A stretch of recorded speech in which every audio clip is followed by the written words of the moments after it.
Hello everyone, I am Brian with Playing for Second, and today I'm going to do another solo play of one of my favorite solo games, Hexplore. Last time I did in the Valley of the Dead King, this time I am doing the Forest of Adrimon. So join me at the table and I'll show you the setup here. Okay, so everything is set up a little differently than it's supposed to be, but I wanted to do that for the camera. So for instance, you can probably barely see our top row of cards up there. Those are our circumstances and our encounter decks that we will be using. Boards A, B, C, and D are already out, and I've already drawn the quests and the relics. Those are over here to the side. So if you've not played this version of the game, or if you've maybe just seen the first video or are trying to tell the differences between this one. In the first one, you only have 5 quests that are out there that you can complete. You have to take them back to the cities to turn them in to get your power-ups. In this one, you start the game with 8. They're called destinations. I will most likely call them quests the entire game, but they're destinations, quests. They're interchangeable, at least in my head. And you start with 8, 4 per relic. So there are 4 relics that you're effectively thematically in the game. You're trying to find the fragments of those 4 relics, and then you're going to take them to these battle sites to put them back together to help you fight Adrimon. Years ago, she was defeated using these relics, so you know that they're effective against her, so you're trying to get them to, take her down again. Adrimon does not move in this game. In the first volume, the Dead King is moving around the board. In this one, she is in this Acropolis that I randomly rolled a 1, so it's on city 1, and then I randomly rolled our starting space of also 1, and then you move 1 away. So this is where we started. Were we to go into this middle hex, the fight would start and we would lose. So our relics that we were trying to get fragments for are the scepter, the shield, the staff, and the figurine. There are, I don't know how many other relics here. 6 other relics that are not in play. So the fragments in the deck are for all of the relics, all 10 of them, these 6 and the 4 we're using. So if you find fragments for the Starfire Ring, you still get the rewards from them, but you are not going to actually be able to get the Starfire Ring because the only ones available are the ones that you start the game with. There are cards that break that rule, and then I'm also playing with the expansion, so there is potentially a 5th relic we can get because if you find the 2 pieces of the crown in the expansion, that triggers a boss fight with the noble who comes back when you put the crown, when you get the 2 pieces of the crown. And if you defeat the noble, you get the crown relic. So anyway, so on the board, we have 4 spots. Just double checking if that is correct. Yep. 4 of our 8 quests/destinations are currently available, 1 on each board actually. The other ones are going to be found on hex tiles, just like in the first game here, that we will be moving out here and spreading out this way. Hopefully not too much, because I am hoping that my camera is picking up everything. I decided to use 2 characters today just to make it easier on myself in the game, but harder on myself in the housekeeping of it all. So hopefully that goes well. Okay, so yeah, on the board here, just quick explanation. These little gray hexes, those are enthralled cities. So she has already taken them over. We can go there and try to find gear upgrades and try to find gear as well. You start the game doing that, so that's how I have some stuff already. The assassin had a pretty fun roll of double hexes to find a gear upgrade, and then both hexes were first mastery, so I actually already have +4 to his toxin mastery here. And I'll go over what they do when we get into our first fight. But that's what those are. These light blue, 1, 2, 3, and 4, those are the battle sites that we're going to be using. They have blessings on them that we can go to, and we can get blessings from those sites that will help us for the rest of the game. We can only have 1, and that's also where we're going to go to put the relics back together. Red is bosses, and you'll see a couple that are also kind of red and green. The green are portals to the Fey Realm, and the Fey Realm might be off the board, but it's up there.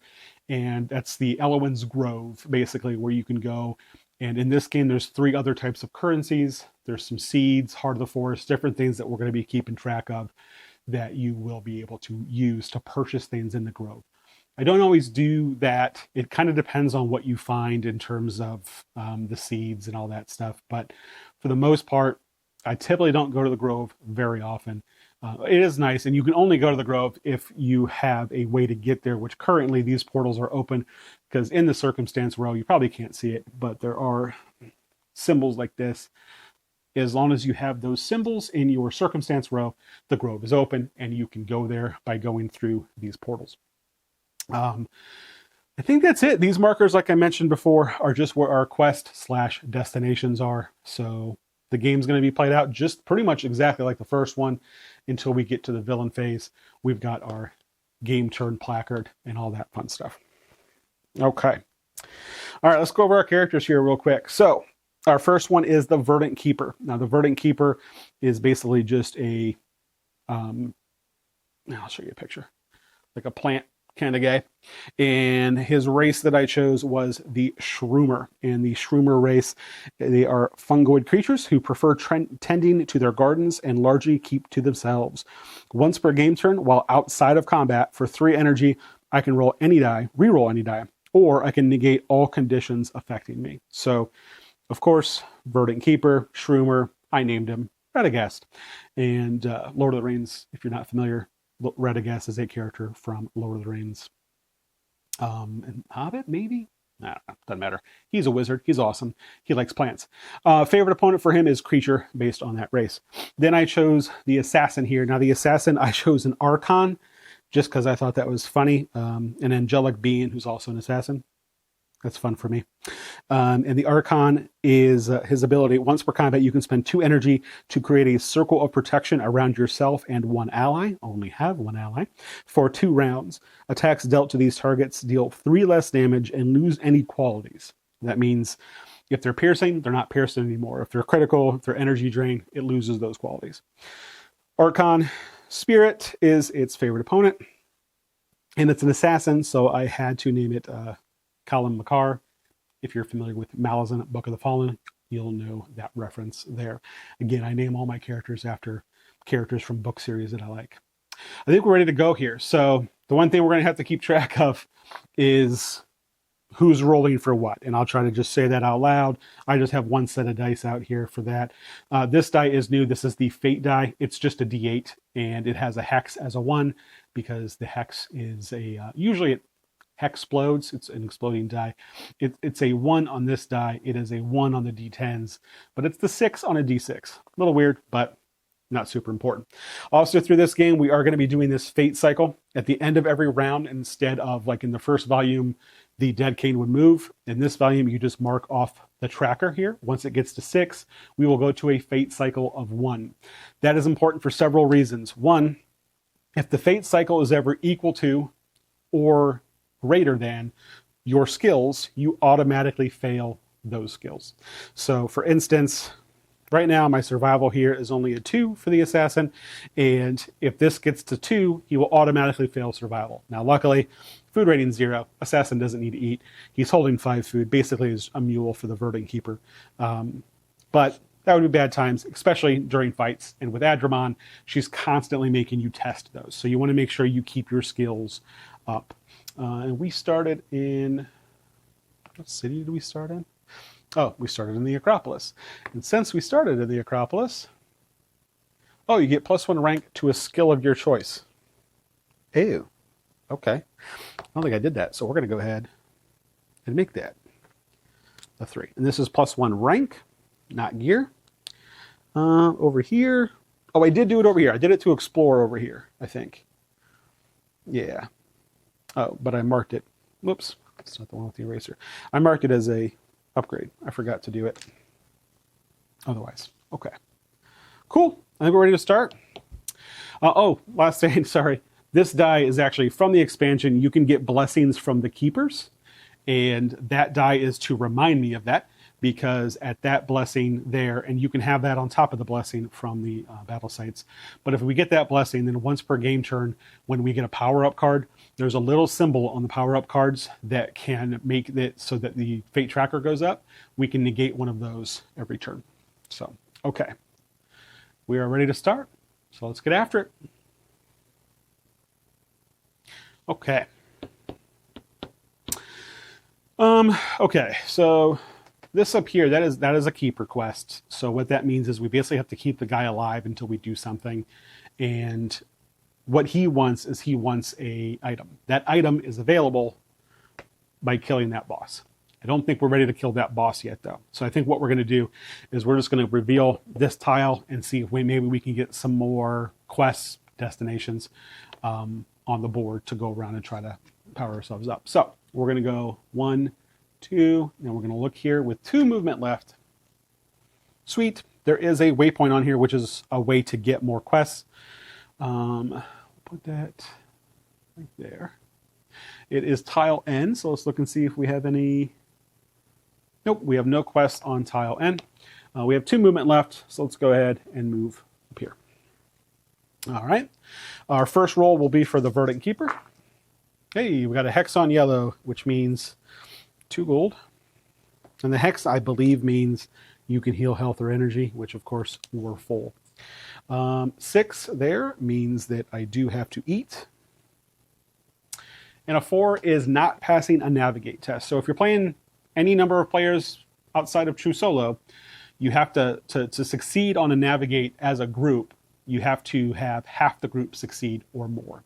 Rounded down. So in a 3-player game, rounded up. So in a 3-player game, 2 people would need to. In this case, hopefully our assassin can pass navigate. He can. He also finds money, and he doesn't need to eat anyway, but a 9 would mean that he would, but he's got a 0 in his food rating. So also gets 2. And he started with a lot more gold just because, again, the pretty lucky roll when setting up. You roll on the, I'm not sure if I showed this or not, but you roll on this searching for gear at the start. This is also what you can do if you go into one of the enthralled cities. We are playing with the expansion, so there are 4 extra bosses. I put my number 5 here to remind me 2 of the bosses could potentially come out or trigger in Fate Cycle 5. Okay, so we have made it to the waypoint. What we can do with the waypoint, which again, there is a placard. But when you're at the waypoint, you can spend 1 to choose, you can choose to pay 1 in total to heal all health and energy from the group. So one of these 2 could pay 1 and heal up. They're both full, so we're obviously not going to do that. You also will get new destinations, 1 per relic. So 4 new destinations. There are 2 destinations currently on each relic. They can only hold 4. So we're going to add a 3rd one to each one of them here. And then we can also buy some things here, which we'll look at here in a second. So first, let's get some new destinations out here. All right, our first one is a bounty. Ooh, sweet, for boss 1. That is convenient. Because killing that boss, I mean, we could have went and killed that boss anyway and gotten the skull we needed for this guy, but at least now we have a quest for it. And explore on N, which we just revealed. Okay, this is getting ridiculous. Goes right at the top. What else we got here? Whoops. And explore on F, which we do not have out, and navigate on M, which we do not have out. Okay. And then we do have some money to buy some things. Oh, one of the things that this guy actually started with too is a trail map. So you can actually use the trail map to add a random hex tile that contains a waypost to the game.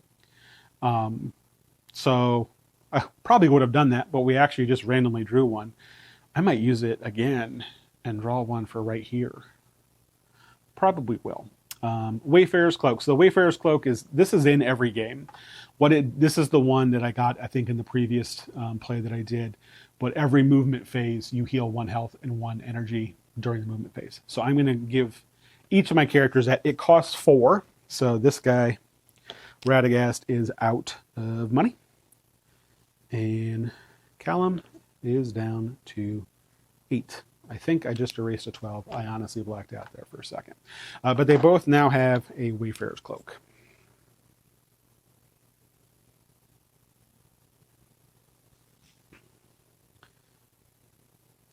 So we're each healing every time we move, which is pretty good. Okay. This guy's got 8 left. Let's see here. Well, workshop supplies. So in this version of the game, you cannot buy gear upgrades at the cities like you can in Volume 1. You actually have to unlock the workshop. So to do that, you have to buy 3 workshop supplies from different wayposts, or basically from different places, not always wayposts. Sometimes if you kill somebody, they might give you some workshop supplies, or there might be cards that give you workshop supplies, but you need to buy 3 of them, and you cannot buy more than 1 from each waypost, is what I was attempting to say very poorly. There's also riding saddles, so 4 per hero, and that would increase your movement by 1, which those 2 things are usually things that I buy pretty early. We're going to buy the saddles. So this guy is just going to cover the cost. You can share money in between your characters. You can share food in between your characters. So we are going to go ahead, and that is over here, Elven Riding Saddles. So our movement goes from 4-1 to 5-2, 5 being normal, 2 being cautious. And again, if you didn't watch the first video or you're unfamiliar with the game, cautious movement just means you don't have to worry about rolling navigate. You're going to end up where you want to be, but you can only move 2 now instead of 1. It also means that you can choose, if you roll a circumstance, you can choose to not do it unless it says unavoidable. All right, so that was the end of our turn. I felt like that was we didn't really do anything, but we got some more things. Let's go, let's go ahead and use these trail maps while we're at it. So I'm going to mark off the trail maps. And what we do now is we go through these things and we find one with a waypost, which right on the bottom, and another one right on the bottom. So I'm glad we did that. Here is M, and then I'll just shuffle these back up. Oh no. Okay, put it back in my container. And then we can decide where to put it. I think we're just going to put it here and probably go to the waypost next round and try to just get our max quests destinations out so that we have a lot of options to do. Do we have any quests on M? We do. I see a navigate. Just a navigate. And where is that? Okay. Right here. Okay. Cool. Move these up a little bit. All right. So at the end of the round, the villain phase in this version of the game is just marking on the fate tracker. So we just mark a 1. Once that gets to 6, we will go to a fate cycle of 1. If that hits 10, the fight starts. We automatically start fighting Adrimon. So we don't really want to do that. That symbol will show up on other cards as well. So if we get a particularly good power-up, it might have that symbol on it, and it takes that tracker up a little bit quicker. That's the timer in the game, basically. I'm not a huge fan of the power-ups and cards having that and taking the tracker. I get it. The game needs to move a little bit quicker. But if you get really unlucky with those, you could really start getting your skills speed too low and you automatically fail things. And it's a decent timer, but of all of the timers in each of the different Hexplore games, it's probably my least favorite. I don't know. I love all the games though. They're fantastic. Okay, it is our turn, and we do have a quest to the, I'm just going to say north of us up there. It is, I think, an Explorer quest. If I can find it. Yes, it is. It's an Explorer quest. Boy, both of our guys are only at a 3 Explore. I think we try it though. I think we try it. So we're going to cautiously move there. It's only 2 away. So we cautiously move. And then we don't need to worry about our navigate. So this is for the Verdant Keeper. Does not need to eat. Does not find money. And the Assassin. Doesn't have to eat anyway, but also does not find any money. So we broke, but we got some stuff for it at the last spout. Excuse me. Okay. Now, we just want to see if we can pass this Explorer. So, let's see what we got here. Spelunking can be treacherous. Acid-laced waters has dissolved the earth to create massive channels in the bedrock here. The acid flows through dozens of pathways and deeply penetrates the earth. With the help of nixies native to the area, you locate a fragment piece far underground where the acid slows. It has created a hidden alcove beside an underground stream. So let's roll for the Verdant Keeper. 9, that is not a success. And for the Assassin, 2, that is a success. So we have successfully done this Explore. There is a challenge. We can roam and heal up to full health and energy, but we're at full health and energy, so we're not going to do that. We are just going to complete the quest. Unlike in the first one, this just completes immediately. We basically just found this fragment. It also gives us a chance to roll for that special currency I mentioned, which I have to find the placard for that here. Here we go. Elowin's Grove. So you just look at the symbol here. That symbol is an essence vine. So what we can do is we can choose to try to harvest an essence vine. It is a difficulty of 4. So you roll the fate die. You're looking for 4 or lower. You do have to sacrifice either 1 health or 1 energy. But if you're successful, you get an essence vine. Let's go ahead and do it. It doesn't matter who does it because we're about to move. So I'm going to get that health or energy back. So I'm not even going to mark it off. And we're looking for a 4 or less. That's a 2. So that essence vine will get marked right down here. I think hopefully you can see this if it's on the board. If not, let me move it real quick. On your battle mat, we have ourselves 1 essence vine, which is kind of the middle good one, I guess you could say. The heart of the forest is the hardest one to get, but it's the best one because you can trade those in at Elowin's Grove to get some pretty cool stuff. Okay, we are going to get a fragment. I'm just going to put this to the side here. Let's see what fragment we get. All right. We got a piece of the glaive. So right here on the glaive, it tells you what it is, and then there's a little 2/2. So this is the second piece of the glaive, and there are 2 pieces of the glaive, is what that's telling you. We do not need the glaive. We do still, however, get the rewards. So you can take either +1 survival, +1 defense, or 1 power up. You cannot take more than 1 unless, I just mentioned the Heart of the Grove being really good. There are some things that you can buy in Elowin's Grove that allow you to take multiple. And anytime you get a fragment, if you look on the battle mat here, on the bottom, depending on what difficulty you're playing on, anytime you get a fragment, you can roll to see if you get an extra fragment. So you roll the fate die, and we're just going to start on easy. We'll increase that as we progress. But I'm going to roll this fate die, and I want a 2 or less. That is an 8. So not a 2 or less. Had I rolled 2 or a hex, I would have gotten a bonus fragment.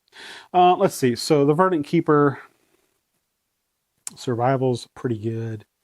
Defense is pretty good. This Verdant Keeper might take the power up. Our Assassin, though, you really want to make sure that your skills are increasing so that it doesn't get surpassed by the fate cycle.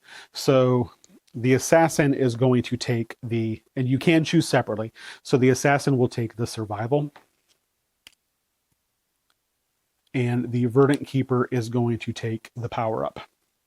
And then I don't need this, so I'm just going to kind of set it off to the board. And let's see here. The Verdant Keeper gets +1 attack. Okay, Verdant Keeper isn't really our attack person, but certainly doesn't hurt. Well, not us. It'll hurt them by 1 more. That's how math works. Cool. All right. We completed this quest, so we'll just flip this like so. End of the turn, we will increase the fate tracker by 1. All right. For our next turn, I think we're just going to go down. I think we're just going to go down to this other waypost. And we will then get some more quests, destinations, and maybe do this one. What was this one? That is a navigate, 4 and 3. Yeah, let's see what happens. So our move now is 5. 1, 2, 3, 4, 5. All right, and let's roll for Verdant Keeper first here. Our skill check. All right, we've got a 7 on survival, a 9 on navigate, and a hex on explore. So we failed the survival, which means we have to eat, get rid of a food. We failed navigate, so hopefully the assassin doesn't. We did do well on our explore, so we'll find 2 money. The hex there, I believe, means you heal 2. It doesn't super matter because we're full, but just so that we know. Each hero heals 1 lost health, or you find an infused seed that you attempt to harvest. I guess we could attempt to harvest a fused seed. This is the easiest one, so it doesn't cost anything. We just need a 6 or lower, and that is a 3. So we have found an infused seed, which again is another currency that you can spend in the Grove and potentially other places as well. All right, so that was the Verdant Keeper. Assassin, we need you to pass this navigate, which you did not. You failed everything, and there's no prize for that. Which means we are going to wander 1 hex, and if we get a 4, we actually will go where we want to go. That's a 2, which means we're going to go here. All right. Since we are there, and again, the assassin would have to eat, but food rating of 0, so he doesn't need to eat because, you know, he's an angel assassin guy. We are going to go ahead and roll circumstance. That is a hex, which means we have a fight. A giant fox. A giant, adorable fox. Look at that little guy. Okay, so we are on easy mode, which means this fox is getting +5 vitals per hero and doing 1 extra damage. So that means the fox has 14 health and 15 energy. Let's see, what else we got on here? Oh, it is a creature. So our Verdant Keeper's favorite opponent is creature. So let's go ahead and roll for that. 1. So 1 whole damage that the fox cannot do anything about. I mark a P on the battle map for piercing. It's not piercing. It's better than piercing. It can't be blocked, defended, negated, and then it's going to go through. But that just reminds me that it's the favorite opponent die. Probably should put an F, but I always just put a P. Okay. Let's see what we can do here. So first and foremost, the assassin actually has a pretty neat, it has a passive, and then also, I think that toxin is a pretty neat ability. So the passive, you can choose to roll a stat test against hide in plain sight, which is defense, during the declaration phase. If you succeed, you can spend 1 energy, and then you cannot be the target of individual attacks. So just looking here, there is a single target, so that is an individual attack that the fox could do on a 1 or a 2. So if we want to make sure that the assassin cannot be targeted, we could do that. We're not going to do that. At this point, the Verdant Keeper isn't any more defensive than the assassin is. So the other ability is Toxin. You coat your weapon with a weakening toxin. You may use Toxin before the declaration phase of the first round by spending 2 energy, which we are going to do. So we spent 2 energy. Your opponent suffers Hidden Blade rank damage, health damage and becomes weakened for half Toxin rank rounds. So, Hidden Blade health damage. Hidden Blade is just my attack name. So that is 4 health damage. So he's going to suffer. And this is all, again, before the combat starts, really. Not before combat starts, but before we declare what we're actually doing. And he is now weakened for half toxic rank rounds, which is 3 rounds. So I'm just going to mark 1, 2, 3. And what weakened means in this case, it tells you right here, while weakened, your opponent's damage is reduced by 1/3 toxin rank to a minimum of 1. So in this case, it's reduced by 2. Because we're on easy mode, it's actually increased by 1. So it's really just reducing it by 1, but still, it's damage reduction. At rank 4, a weakened opponent heals only half, as well as cannot deal piercing damage, which is pretty cool. And if we get 1 more rank on it, anytime a weakened opponent uses energy, they suffer health and energy damage equal to the amount of energy they spend. So that is a pretty cool ability that our assassin has there. So weakened, we'll just have to remember, effectively is just -1 damage from whatever he does. Now, in terms of his other ability, Assassinate, of course, he's an assassin, right? So you can attempt to finish off your foe. Assassinate deals Hidden Blade rank plus Assassinate rank health damage. So in our case, 7. If the opponent's current health is below 1/4 of their initial health, it is actually doubled. And at rank 5, if the opponent is weakened, which he is, the damage becomes piercing. And then at rank 8, the Assassinate double damage happens if they are below half instead of 1/4, which we'll eventually get there. So currently, obviously not below 4. I think we're just going to, with him, I think we're going to save the energy and maybe just attack for 4. Are we? Or do we try to assassinate? We would do 7 instead of 4. No, we're just going to do 4. So we're going to do another 4 from the Hidden Blade there, from the assassin. Now our Verdant Keeper has 2 abilities. The first is Petal Storm.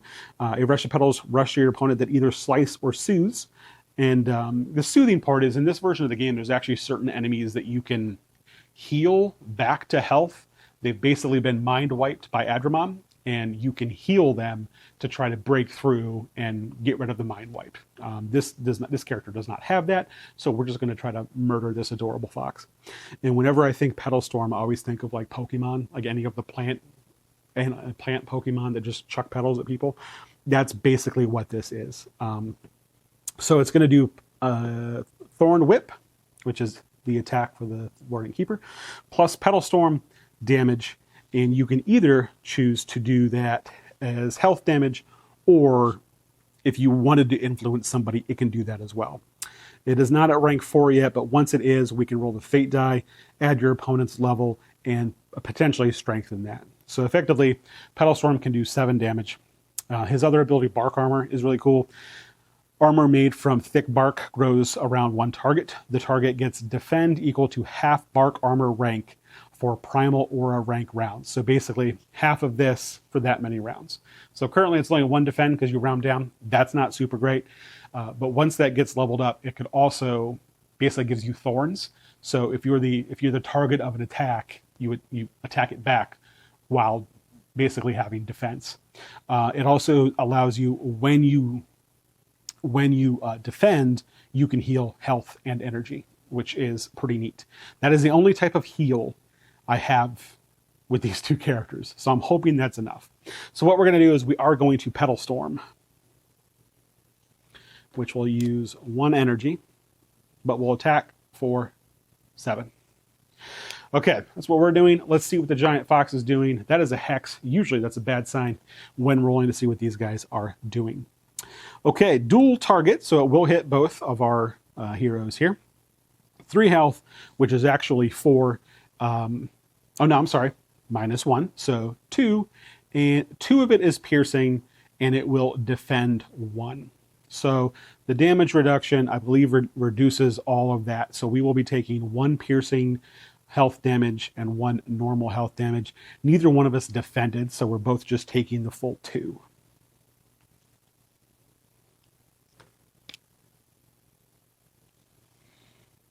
Okay, and it does have defend 1. How defend works, it is going to defend 1 against every attack that was made against it, except the favorite opponent attack.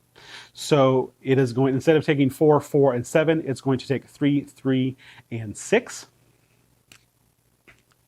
So 6 and 6 is 12, plus this 1 is 13. It is basically taking all of its damage except 1. It will have 1 health left. It also, that was one round of the weakened.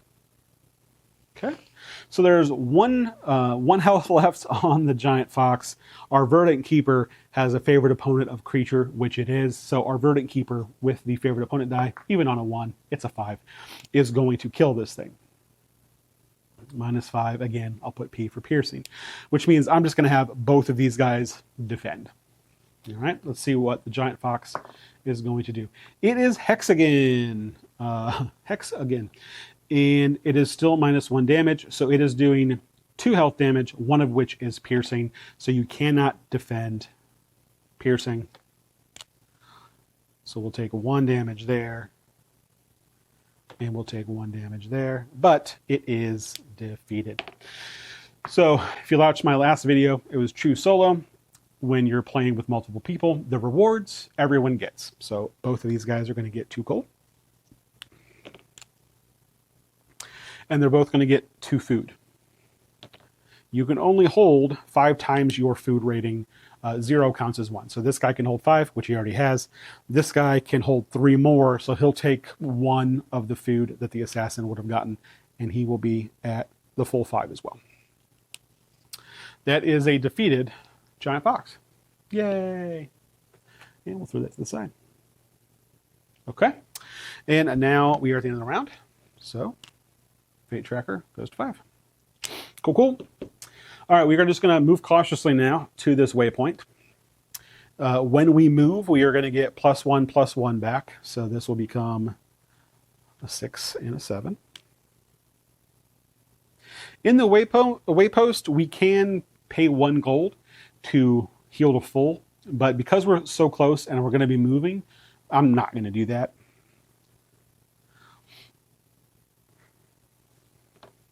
Because I don't foresee another fight, famous last words, happening anytime soon. We're just going to kind of move here, I think, and do that. However, while we are at the waypost, we can get some new destinations. All right, we have another keeper quest, which is in B, which is right there. Okay. The keeper quests are just, it's like an escort quest, basically. Second one, we have an incursion. Locate and place the hex tile that contains this incursion. So we need hex tile I. It's right here. And I'll shuffle these up again a little bit.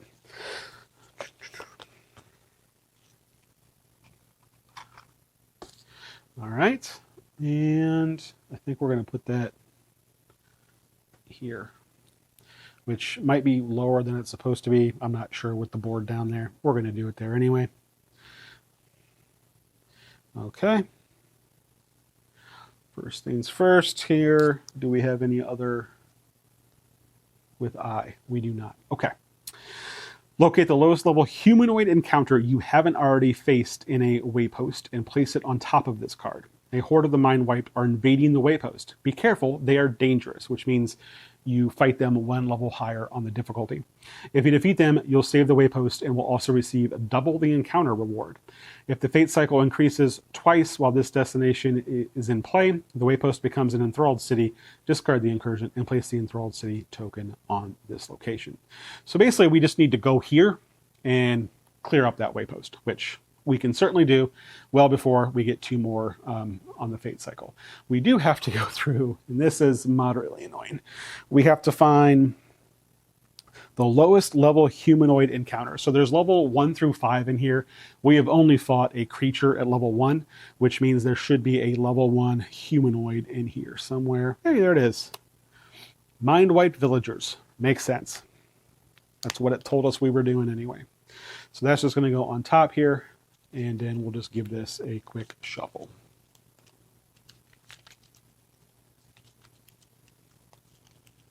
Okay. And then we have two more to reveal. All right, a survival on B. I guess we should technically put one there. A survival on B, which is right here. Okay, we're getting some stuff to do now, which is good because we want to get powered up. And the last one is another bounty. I actually drew another incursion, but we're not going to do another incursion. Plus that one's already out there, I think. So we'll just set that one down here. All right, this is a bounty for boss 6, which is on tile F, which is not out yet. Okay, so we have 3 bounties over here. Boss 1, boss 6, and boss 3. So eventually, once we start those, hopefully we can just kind of do all those. Whoop. Speaking of which, I apparently forgot to mark boss 3. There we go. All right. Waypost, we don't have any money. We don't have any money. I'm not even going to bother looking to see if we want to buy anything. We do not have money. So let's go ahead and just move on. Do that. Okay. What is this M quest? It is a navigate. Our navigates are mediocre at best. But I think we give them a shot. Yeah, let's do it. And then 1, 2, 3, 4, and then we can get there next turn. So we're going to go here. It is cautious movement, so we don't need to worry about green. This will be for the Verdant Keeper. Does not have to eat, but doesn't find money. And the Assassin doesn't have to eat anyway because it's 0, but does not find money. All right. And then we are doing this navigate here. So what are we trying to do? The fairies of the Bluebark Vale will tell anyone who will listen about the living wind. A breeze from the east ensnared a small, powerful object that brought it to life. The fairies commonly race the living wind, but haven't been able to find it for months. They say it still wanders, but who is foolish enough to chase the wind? We are, apparently. So, this first roll, we are doing a navigate check. Verdant Keeper. That's a hex. That is actually a critical success, and on a critical success, you get +1 to your health. I don't think, I mean, the assassin can also roll. The assassin failed. So, +1 to our health for passing with a crit. And that increases 8 and 6, which is actually 7 because we moved. And we moved over here as well. So, 7 and 8. See there? I forget my Wayfarer's Cloak, even though I'm always super excited to get it. Okay. And this is actually a spirit guide, so you can look at 3 fragments, and I think if you crit it, you can look at 3 fragments and choose one, and then shuffle the rest back in, which, I mean, I guess we might as well do that. We also have a chance to roll for a, whatever the middle seed thing is called Essence Vine. So let's go ahead and try to roll for that Essence Vine. I'm going to have the assassin do it. So technically my energy is down to 7, but as soon as we move next turn, they will both be 8. So that is a 4, which is what we needed. So we found another Essence Vine, which we may or may not use, but doesn't hurt to have them. And again, technically, this is a 7. But we're about to move, and it's going to go back up to 8. All right, let's go ahead and get our fragment. And again, we get to look at 3. 1, 2, and 3. And the reason this is fun, and the whole look at 3 thing, is because we need specific ones. So for instance, we need the scepter ones. Probably shouldn't have looked at 3 because they are the next 2. We do not need the ring. So now we can kind of look down here and see, well, what reward do we potentially want? And I'm not mad at this +1 navigate. So I'm going to take this one, and then these are going to get shuffled back in. And let's go ahead and roll. Whenever you get a fragment, if we get a 2 or less on the fate die, we did not, we would have gotten another fragment.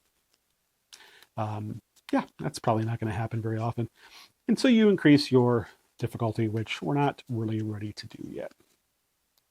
All right, those are good and shuffled.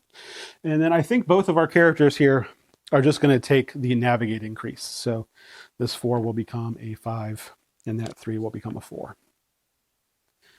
We do have only one more navigate quest, but it's also nice to, end up where you actually thought you were going to end up. And we do need the scepter, so I will keep that kind of separated here. And it has 3 pieces. We just shuffled one of them back in, so that's okay. All right, we completed that quest. Now we're going to go try to stop this incursion, I think. Down at the other, down at the other waypost. Let's give that a shot here. 1, 2, 3, 4, and 5. So hopefully one of us passes our navigate check. Let's see here. Verdant Keeper is first. That is a 7. That is a failed navigate. Don't need to eat. Did find money. Cool. That is a terrible 6. I'm going to try that again. Nailed it. Slightly better. Next is the assassin. Passed the navigate, which means we are good because half the party passed. Critical fail on the explorer. Doesn't mean anything. And don't need to eat, but food rating of 0 anyway. So we are good. We have arrived here. And now we can do the incursion quest.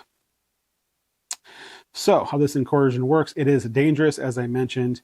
So it also, though, has its own reward on top of this. And it said it doubled something.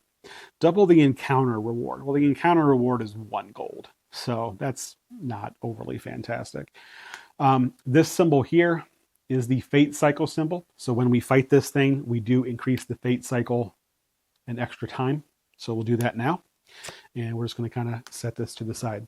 It is dangerous. So it being dangerous means you fight it 1 level higher.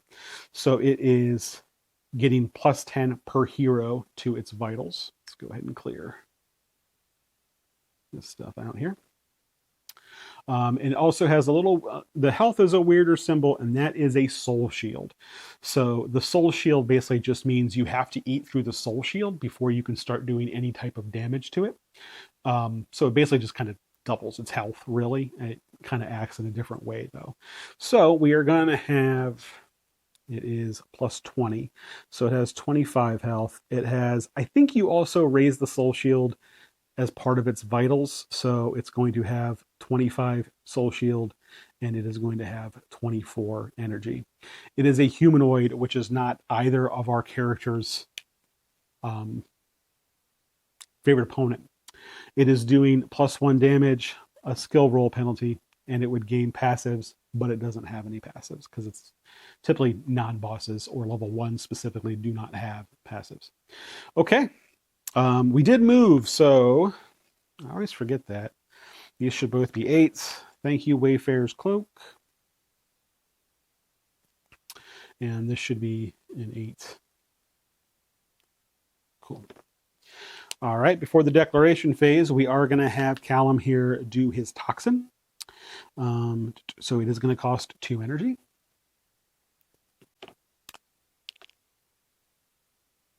But it is going to weaken him so that basically any damage he does is -1 damage. Cool. All right, let's see what we got going on here. We haven't done a whole lot of increasing of our abilities, so hopefully we effectively have to do 50 damage to this thing. Okay. Well, I guess we come out swinging then. So we'll do a Petal Storm over here for 6, or take us down to 6 energy. And then over here, we will Assassinate, taking us down to 5 energy. The Petal Storm will hit for 7. The Assassinate hits for Hidden Blade plus Assassinate, so also 7. Okay. And again, this is technically going towards the Soul Shield. Let's see what the Mind Wipe are going to do. 3. Group, 2 energy damage, piercing 1. Because of the -1 damage for weaken, we are each going to take 1 piercing energy damage. 4. And 5. Okay. That will take away 1 of the weakened, but it will take the Soul Shield down to 11. All right. I think I'm going to save some energy on the Assassin because this Assassinate ability, I guess it really doesn't matter. I'm going to save it anyway. So, no, I'm not. We're on a waypost. So this is going to go down to 3 to hit for 7 more. And then we'll just do 4 normal from the Verdant Keeper. Actually, no, we won't. The Verdant Keeper, we'll switch that. This will go back up to 4. We'll have the Keeper use, and we'll Petal Storm for 1. Cool. All right. 3. All right. Same thing. So we're basically each going to take 1 energy damage. That is the second to the last weaken round, though. So this will both be at 3.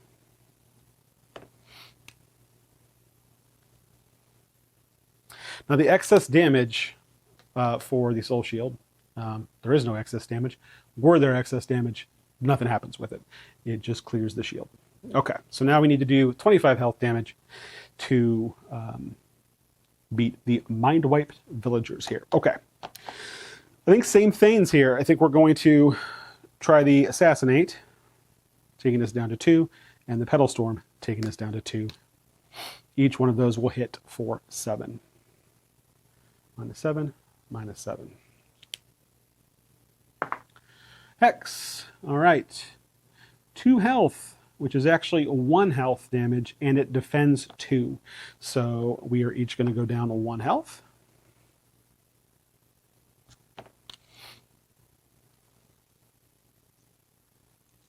And it'll defend 2, so these 7s both become 5s. So it has 15 left, and we are done with the weakened. Now we could reapply the toxin. It is still our ability that we can spend 1 on. Instead of doing that, though, I think we're just going to Assassinate again here, which I'll do 7. And then, let's see here. Let's only defend one. We're just going to Petal Storm again.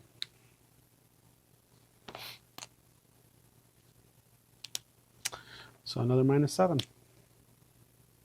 Nope, that's the marker I don't like. Okay, let's see what Mindwiped Villagers are going to do. 5 group health, 2 damage, and it defends 2. So that 2 health damage that we were bringing down to 1 is now going back up, and it's actually going to be 3 health damage. So we are at 4 and 4. It defends 2 again, so only 10 is getting through. Down to 5. Okay. The Assassinate now, though, is going to hit for double because he is below 1/4 of his initial, or their initial attack. So we are going to spend our last energy on the Assassin to do the Assassinate for, instead of 7, 14. And then the Verdant Keeper is just going to defend for 4. Okay.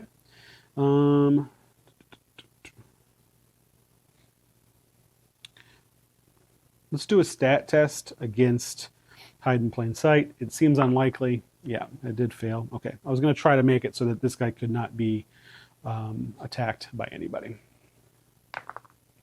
All right, that is 5. So that is, again, it's defend 2, still going to die, and we each do take 3 damage. So down to 1 health on each of them. The Verdant Keeper has 1 energy left, but the Mindwiped Villagers have been defeated. We do get double the rewards for that, so 2 gold instead of 1, which, woo.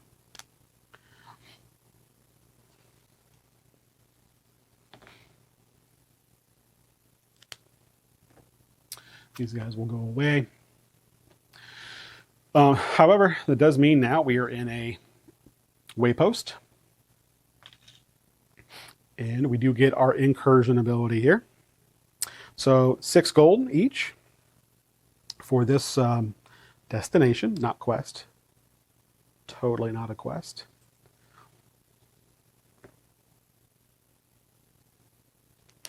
All right, we get a fragment, and they're going to get power-ups. So let's go ahead and roll to see if we get a bonus fragment while we're rolling. It is an 8, so no. So we are going to get a fragment. That fragment is the staff. We do need the staff, so we can either take a first mastery upgrade, which they both can use, 2 energy, which they both can use, or a power-up. My oh my.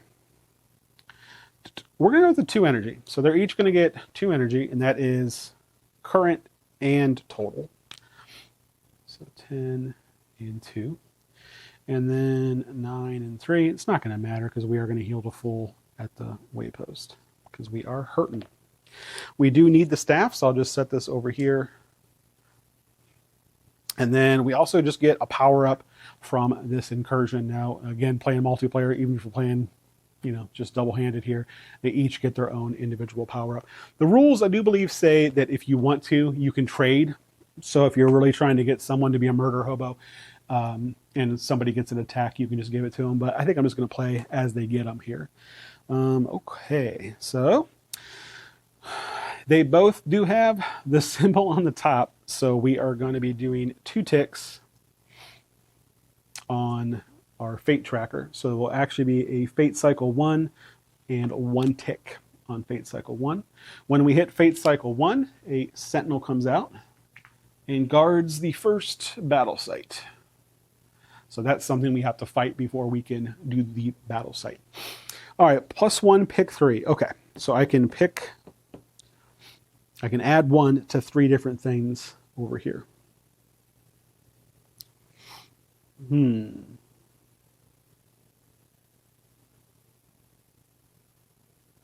Well, I mean, I think, honestly, we're probably just going to... I might just do all 3 of my skills. No, we're going to do bark armor for 1. We're going to do... I've got a lot of explore over there, so we'll do explore for 2. And then we'll petal storm for 3. So that's the 3 from that.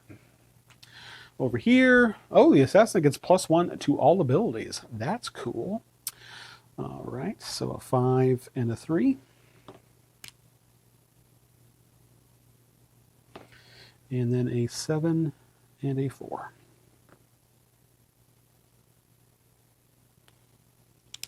Very cool. All right, we are now in a waypost as well, so we can do the waypost nonsense. We're going to take this gold down to 13 so that we can both heal up to full.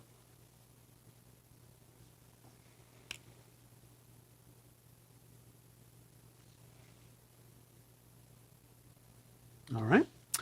Let's see. We can also add more destinations. They can only have a max of 4, and I realize you can't see it over here, but 2 of the 4 relics are already at 4 quests on them. So we're just going to draw 2 more for the other 2. So we have a dual quest here on M, which I do believe we have out. We sure do. Oops, up here. Okay. And then we've got an Explore on A. And that is right here. So yeah, we have some stuff to do out there, which is cool. We are at the waypost. I think we are also going to buy something at the waypost. We might get some workshop supplies here. We already got the saddles.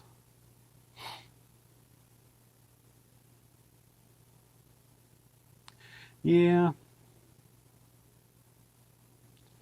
Remedy tonics probably aren't a terrible idea too. We can use those to heal 5 health or 5 energy and negate a condition, which we don't have a lot of health or energy yet. So being able to defend and do that during combat is pretty cool. Those cost 1 each. We are going to go ahead and grab a workshop supply. So that costs 4 from each. So this guy will go down to 6. And this guy will go down to 9. But then we are going to have each of them buy 2 remedy tonics. So 4 and 7.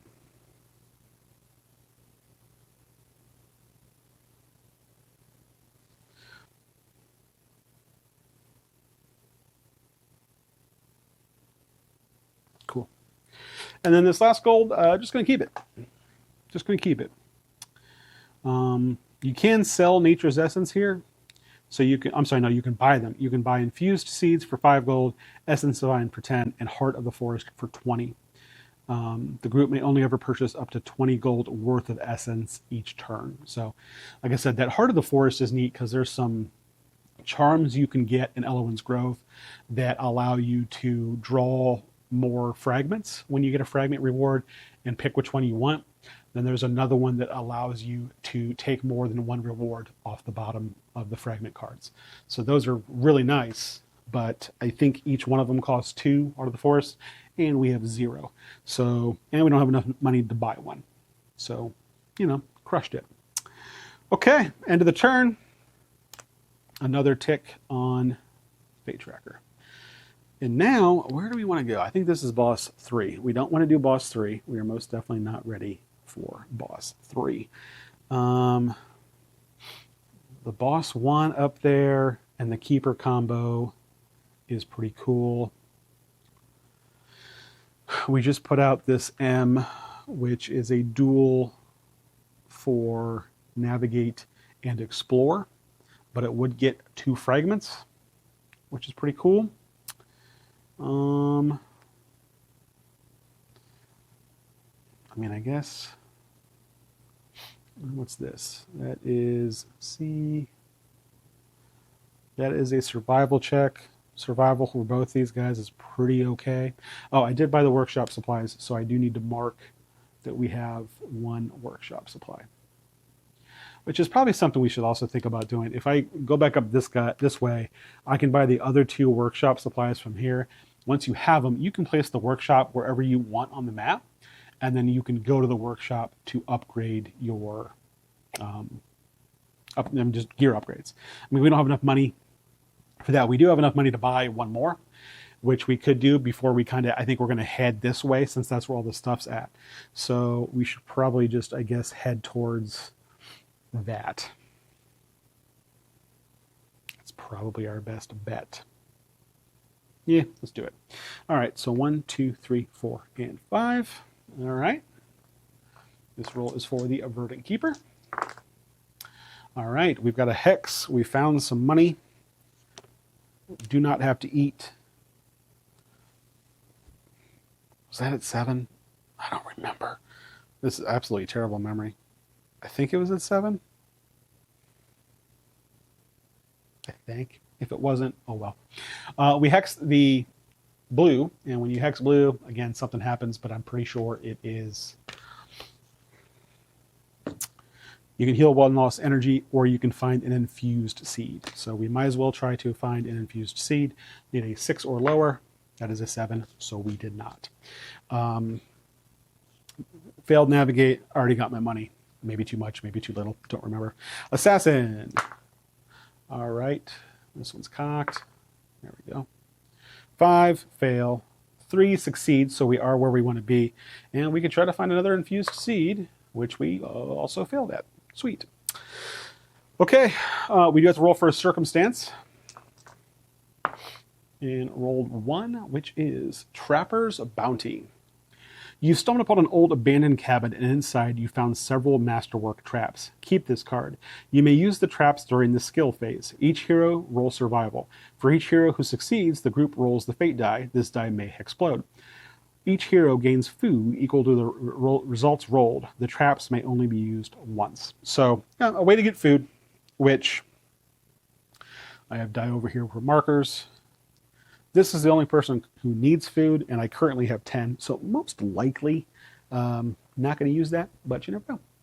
Go ahead and replace that with a helpful Nixie. Cool. All right, end of the turn. Increase that there. And then let's go ahead and go 1, 2, 3. We could reveal another tile, but 1, I don't feel like moving my map. And 2, I think we're good. There's a lot of stuff to do over here. I think we're going to start heading that way here. This roll is for the Verdant Keeper. All right. Fail the navigate. Fail that. Pass the survival, so I don't need to eat. And the Assassin. Failed everything, so we did not end up where we needed to be, which means we are going to roam. 2, which is that way. All right. Yeah. All right. Circumstance. A 3. Remote Vale.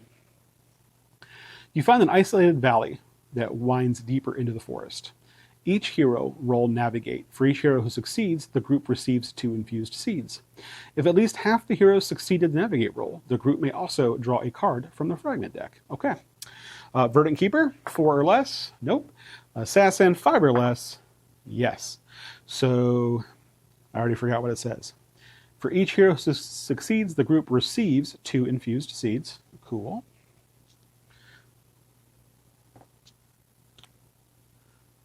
Three. If at least half the heroes succeeded the navigate roll, they did. The group may also draw a card from the fragment deck. Cool. All right, so we're going to get a card from the fragment deck. Whenever you gain a fragment, you just do this roll. So on a 2 or less, nope, that is always 8 when I need that to not be 8. We do get 1 fragment, though, which will be that. We're going to go ahead and throw this up here and then replace it with the Autumn Court. That is unavoidable. That's fun. Okay, we got the amulet. The amulet does have that tick up there. So we will tick here. We are very close to cycle 2 already. All right, the amulet's rewards are 1 of whatever skill you want. So the assassin's going to take its lowest, which is Explore. Be a 4. And the Verdant Keeper, we're going to Navigate, because we are failing that Navigate roll more often than I would like. We do not need the amulet. It is not one of our 4 relics. So I'm just going to chuck this in a slightly different location than the rest of them. Cool. Okay. That was the circumstance. So end of the round. A tick.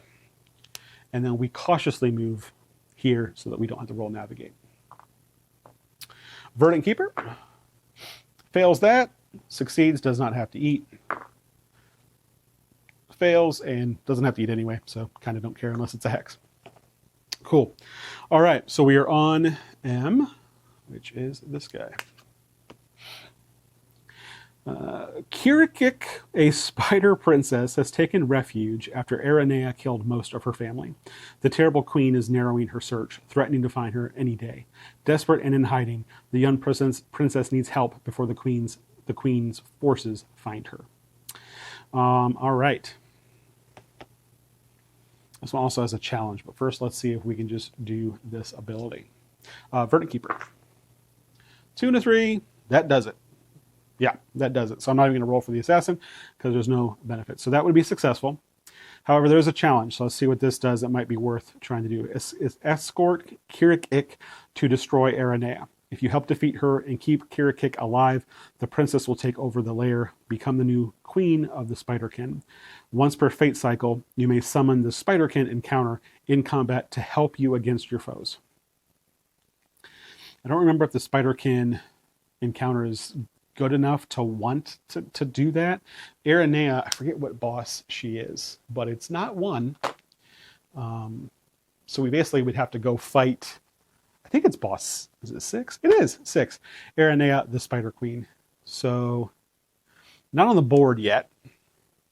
So we couldn't go, we'd have to go try to find her. So yeah, we are not going to do the challenge, which again, challenges are optional. And in this case, we are not going to do it. We still get 2 fragments. Let's roll to see if we get another one. Probably going to be an 8. A 3, which is close to what we needed, but not quite. So we will get 2 fragments and then turn this in. Had we escorted Kirikik to try to kill Aranea, they would have 12 health, and every turn they would attack for 5. That's what this tells you down here. But you need to keep them alive, which we're having kind of a rough time even keeping ourselves alive. So probably a good idea to not do that. So 2 fragments. And let's see what we get here.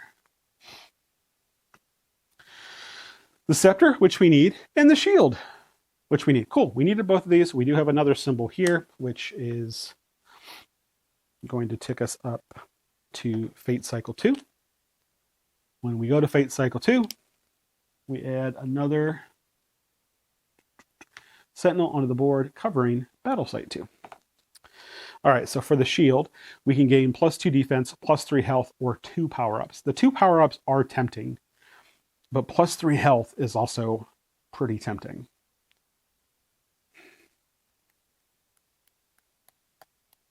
We'll do that one next. All right, so the first one, the Scepter, +1 second mastery, +1 attack, or a power-up. Both of these guys are using their second mastery, so I'm just going to go ahead and increase both of their second masteries to 5, actually. Or at least I hope to use both their second masteries. The Verdant Keeper, it needs to get a little bit higher before it's, good. All right, so that was the Scepter, which we do need. We now have 2 of the 3 pieces of the Scepter. The shield, this is the first of 3 pieces, and we still have 1 of 3 pieces of the staff. For this one, man, I'm tempted with 2 power-ups each. But +3 health each is good. 2 power-ups each. We're going to do 2 power-ups each. We'll start with the Verdant Keeper. All right, and this is why I want that thing, because this gives us another tick. If we had that blessing there where the die is currently at, we could ignore that one. Oh, this is fantastic. So I'm going to get 3 to second mastery, which takes my bark armor to 8. It might be worth using now. And then 2 to Petal Storm, which just makes it a little bit more damaging, which is fun. Okay, and then 2 for the Assassin. Okay, 2 health and 2 energy. So 10, 12, 10, 12.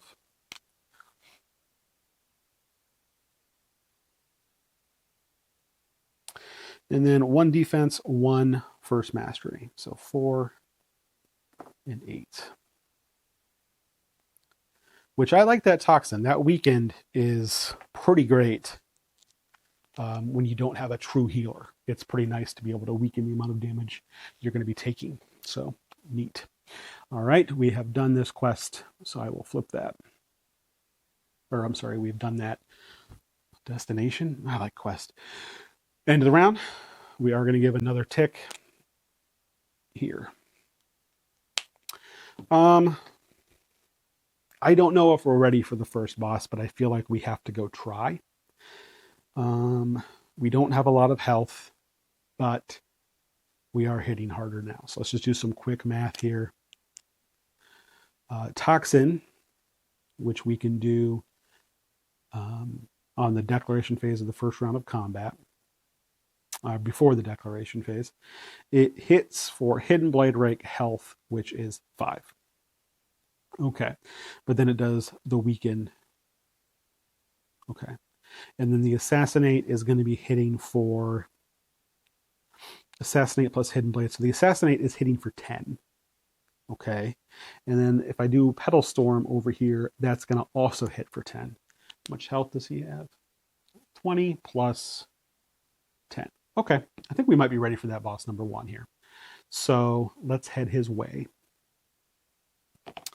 And he is right over here. So we're going to go 1, 2, 3, 4, and 5. Go over this big tree.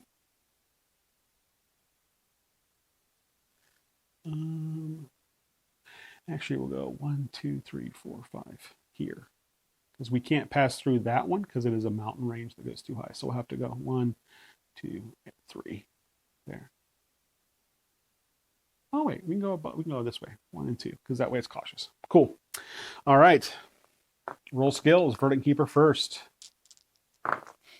That's a past navigate, which is good. Do need to eat, so we will get rid of a food. And did not find money. Okay. Assassin. Did not pass navigate, but the other person did. Did find money.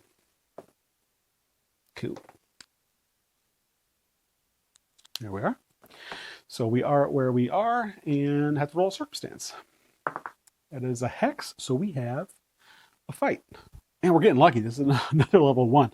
I swear I didn't stack these. We're just getting all the level 1s. And it's a spirit, which is the assassin's favorite opponent.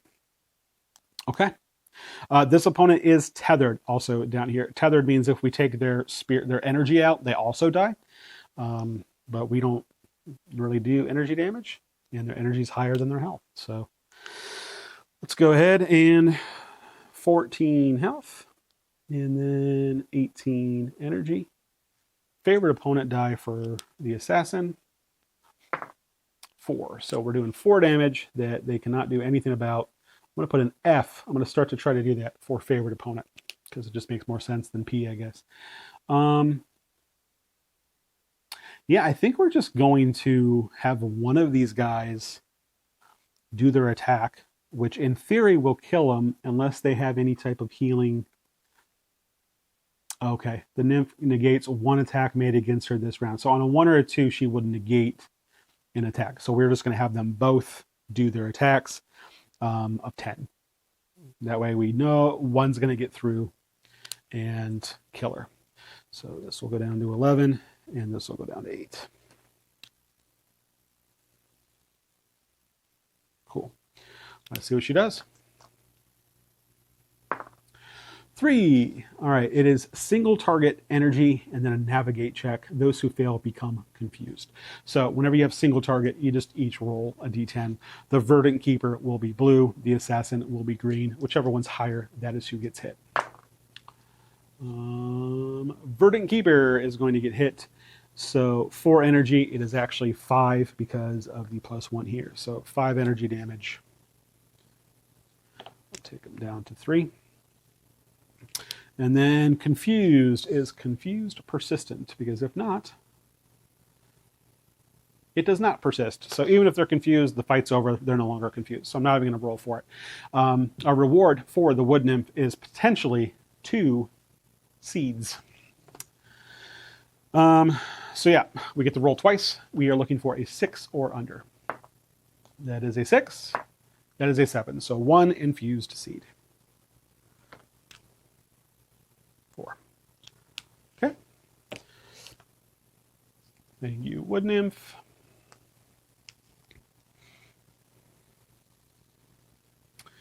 All right, that does put a damper on fighting the level 1 boss. So end of the round, another tick here. because my Verdant Keeper now only has 3 energy, well 4 because we are about to move, 4 energy going into this fight.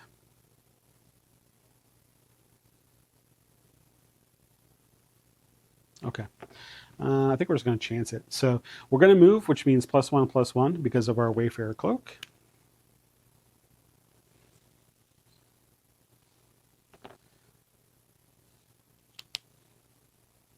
Okay.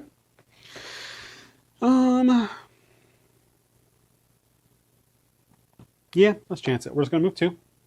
1, 2. So we do not need to roll navigate. All right. Do need to eat for the Verdant Keeper. Sorry, Verdant Keeper. But do find 2 gold. So 11. Okay, Assassin needs to eat, doesn't find gold, but he doesn't eat anything because, you know, he's an angel and whatnot. Okay, so we are ready for our first boss fight, which is also a bounty for this. So let's read the bounty first here. The pixies of Bluebark Vale have been bothered by the mad troll king far too long. Though he doesn't pose a threat to them, his wailing in the deep of night is nonetheless quite disturbing. They admit to you they wish he was mind-wiped like the rest, even despite their hatred towards the Magi. Travel to his kingdom and defeat the Mad King. If you can, the pixies will give you their fragment and 1 gold per hero. So that's our bounty, but then the boss will also have some rewards here. So let's go ahead and grab that boss's placard, which is this one here. So he's got 20 health, 18 energy, which we're going to increase each of those numbers by 10. So 30 health, 28 energy. And he is doing +1 damage. Okay, so I'm just going to set that over here for now. Let's go ahead and do our Toxin ability with the Assassin. Oh, what is he? He's a monstrous humanoid, neither of our favorite opponents. So we are going to go ahead and do his ability to hit him with Toxin. We've increased some stuff here. So your opponent suffers Hidden Blade rank health damage and becomes weakened for half Toxin rank rounds. So he is weakened for 4. And he's going to take 5. And it also now does something else because it's above rank 7. He only heals for half, and he cannot deal piercing damage. At rank 7, anytime a weakened opponent uses energy, they suffer health and energy damage equal to the energy spent. So if we roll a 3 or a 4 for his abilities, those both use energy, and he will take even more damage. Very cool. On top of that, the Assassin is also going to assassinate, as is his right. So 2 energy for the Toxin before the declaration, and 1 for the Assassinate. He'll be down to 9, and he'll be doing 10 damage with the Assassinate attempt, as it is Assassinate plus Hidden Blade. All right. And then the Verdant Keeper. Going to use some of that energy while we still can, and we're going to Petal Storm. It is rank 6 now. So it's going to do Thorn Whip plus Petal Storm ranked damage, which is 10. So it's doing 10 damage. However, we are now, that's maxed out for its ability. So at level 4, you roll the Fate die. Okay. Fate die is a 3. And add your opponent's level. He is level 1, so that is 4. If it is equal or exceeds, no, I'm sorry, I lost my line. Or strength one if the rank equal or exceeds the result. Wait, what? At rank 4, roll the Fate die and add your opponent's level to the result. Petal Storm's effects are strengthened by 1 if its rank is equal to or exceeds the result. Okay, which it does. I rolled 4, Petal Storm is 6, so it is strengthened by 1, which you put that here. So now every time I do Petal Storm, it actually does 1 extra damage. So it will do 11. Bloop, bloop. Okay. At rank 6, which we are, negate 1 condition a target of your choice would receive this round if Petal Storm was strengthened this round, which it was strengthened. So if we do get conditions, I can negate one of them, which is Nito Burrito. Meanwhile, what does this do? At rank 5, if the opponent is weakened, Assassinate's damage becomes piercing. So Assassinate's damage is piercing. Cool. A little bit more management when you're doing 2 characters, but once you kind of get going with them and you find the cool combo, you basically just repeat that cool combo. Okay, let's see what Merakakek, the Mad King, is doing. That's a hex. That's usually great. Unyielding triple target, non-lethal health and energy. Yikes. Each target suffers 3 health and 3 energy damage. Unyielding triple target means it can hit the same target more than one time. So normally if it's just triple target, well, there's only 2 of us, so it just hits us both. Unyielding triple target will hit 3 times. Non-lethal health and damage is what you think it is. It can't take you to 0. It'll take you to 1, which is good because yikes. Okay, let's see here. I do have weakened. Your opponent's damage is reduced by 1/3 toxin rank. So his damage is reduced by 2, increased by 1. So his damage is reduced by 1. Should probably mark that on here. -1 damage. Okay, so he is hitting 3 times for 2 health and 2 energy. So we're going to do yellow is Verdant Keeper, green is Assassin. So the first one is a Verdant Keeper. The second one is Assassin. The third one is Verdant Keeper. So the Verdant Keeper is going to get hit twice for 4 and 4. So 4. It can go to 0 as long as that wouldn't kill you because it is non-lethal damage. And this guy is going to get hit. I'm sorry, for 2 and 2, 4 total. And this guy is going to get hit for 2. So 8 and 7. Yep. Okay. So Verdant Keeper looking not great. But Assassin looking okay. Just did 26 of the 30 damage, so only have to hit him one more time. And we are going to lose one of our weakened, though. Still have 3 rounds of weakened. Okay, I think the Assassin is just going to... Yeah, he does have some defend and potentially healing. So the Assassin will assassinate, because that's what he'd do. Because he is under 1/4, it will do double, so it's actually 20. And because he is weakened, it is piercing. Verdant Keeper is just going to defend. He's not in great shape right now, so he will defend.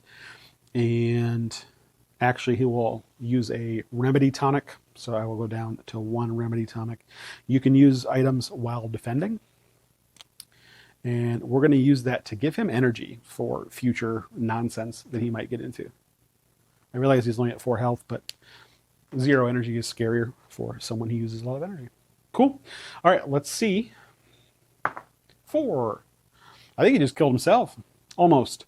So this is an energy ability, so he would be hitting himself for 3 of each. Group energy, each target suffers 3 piercing energy damage. Probably should have waited to get that energy then, I guess. So that is actually going to be 2 piercing energy damage because he is weakened. Piercing you cannot block. So 4 and 3. Cool. But that is the end of Merakakek, the Mad King. Yay. I know, everyone's excited.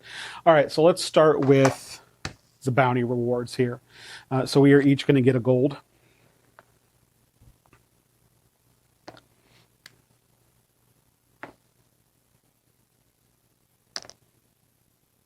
Okay, and a fragment. There's that fragment. Let's roll to see if we get an extra fragment. 2 or less, we do. That is a 6, so we do not. Okay, so that is the bounty, which I will put up here. And let's see what fragment we got. We got the crown. Oh boy.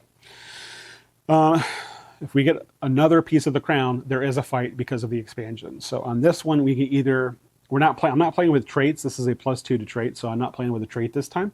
So we can either take +1 Explore each, which looks pretty good, or each get a power up, and I'm going to do the Explore. This does have a fate tracker marker on it. And then both of our Explorers will go to 5.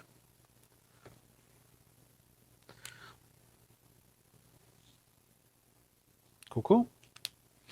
All right, I'm going to keep this one handy because, yeah, if we do draw the next piece of the crown, which we could potentially do right now, a fight starts. All right, so let's get our rewards here for the Mad King. The single rewards, there are 2 things you can get. You just have to roll, see who's the highest. Verdant Keeper is a 5. Assassin is an 8. So the Assassin will get +1 defend, which is probably not who I wanted to have +1 defend. And the Gray Dragon Skull, which I have over here, will go to, there it is, will go to the Verdant Keeper. So this does have a wielder bonus, which means you get this bonus. It also has a bunch of abilities that you can do. I'm just going to kind of tuck it for now underneath here and take the wielder bonus. Which is 2 energy. So 11 and 5. If I ever get rid of this, I would lose the wielder bonus because I'm no longer wielding it. Okay, we get a fragment. Do we get a bonus fragment? No. So we get a fragment. I will look at that in a second. And then we get 3 gold, 2 food, and 1 power up each. Food,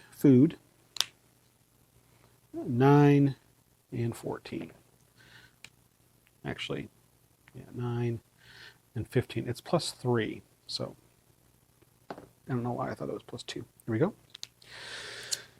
Okay, it's not the crown. I was afraid it was going to be the crown because we are not ready to fight the noble quite yet. The cane can get us +1 and navigate, a trait that we don't have, we're not using, or a power up, and we do not need the cane. We're each going to take the navigate because, yeah, these skills are very important in this game. This version of this game more so than other versions, but also very important in this version. Okay. And then we each get power up. Verdant Keeper. Oh, that's the good one. And just another Explorer. Verdant Keeper got all stats. However, it's got that symbol, so it's another tick on the fate tracker, and then all stats go up 1. This one's going to be easier to do, so we'll do it first. The Explorer goes up 1. That is, the Assassin is very sad to see that's all he gets. All right, so 7, 6, 6. 9, 12. And then we're about to move, so I'm going to put these up twice, so 6 and 7. And then we'll just do it over here too, 9 and 5. Since we're about to move to a new spot. Okay, and then 5, 5, 7, 9. 5, 5, 7, 9. Cool. Boop. All right, so we got our rewards from here. We got our rewards from the quest. So I believe we are ready to move on. We are going to get into the 3rd fate cycle. Which means another Sentinel will come out on the 3rd battle site. Those battle sites we don't really need. I think you can heal there, you can get blessings there, but it's primarily used to put the items, the relics, back together.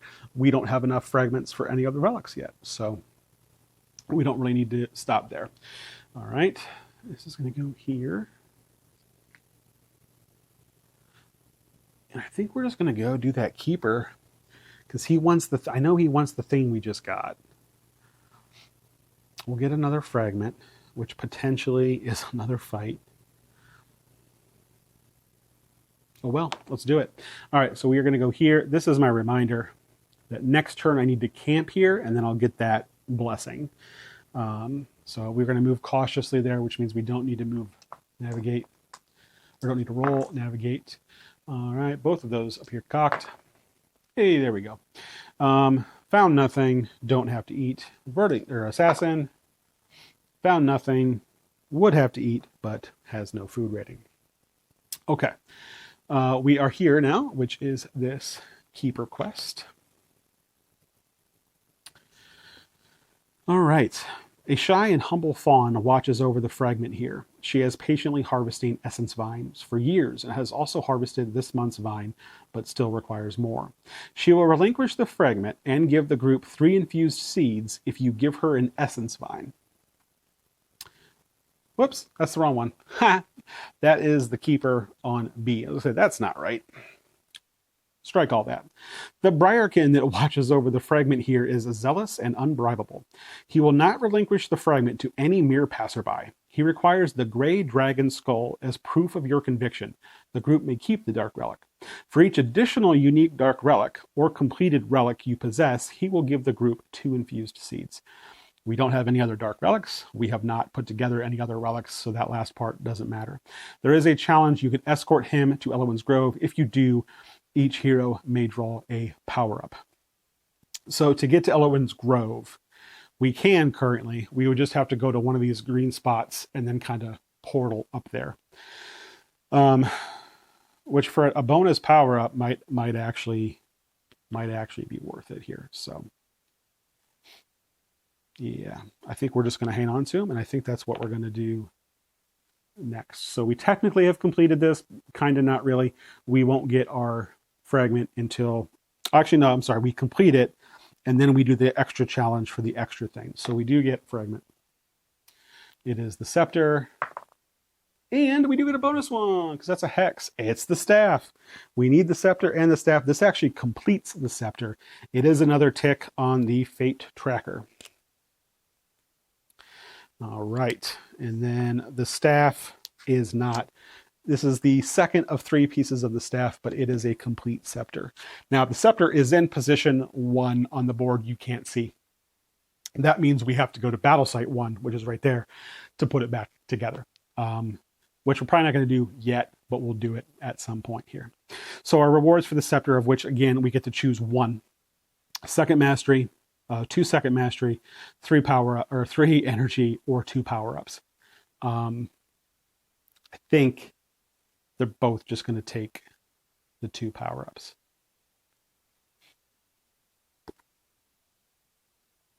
Yeah, they're both just going to take the 2 power-ups. That completes the scepter. And let's do the power-ups. 2 for the Verdant Keeper. Oh man, they both have the symbol on it.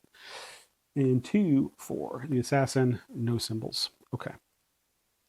And then let's just wait and see here what we're going to do. Yikes. Okay. My Verdant Keeper is going to be going from 7 to 11 on Navigate. So what that means is I can only fail on Navigate rolling a 10. 10 is an automatic fail on Navigate. This could potentially give a Navigate, or it can give a first mastery. I think they're both going to take first mastery with this one. So 9. So that means the toxin weakens a little bit more. And 8 so that our Petal Storm hits a little bit harder. Okay, so that was the staff, which again we need, but we need 1 more piece of the staff. And then let's do these things. So we got all skills for the Verdant Keeper, so +1 to all of these skills on the bottom, and then +3 to navigate. So 4 to navigate in total. And then so 11, 7, and 7. Which is much better shape than our Assassin is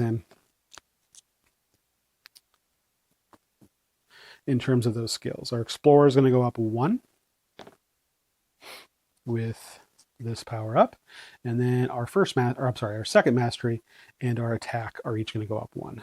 So 6 and 6, which directly means our Assassinate is doing 2 more damage. Guess that's pretty good. Cool.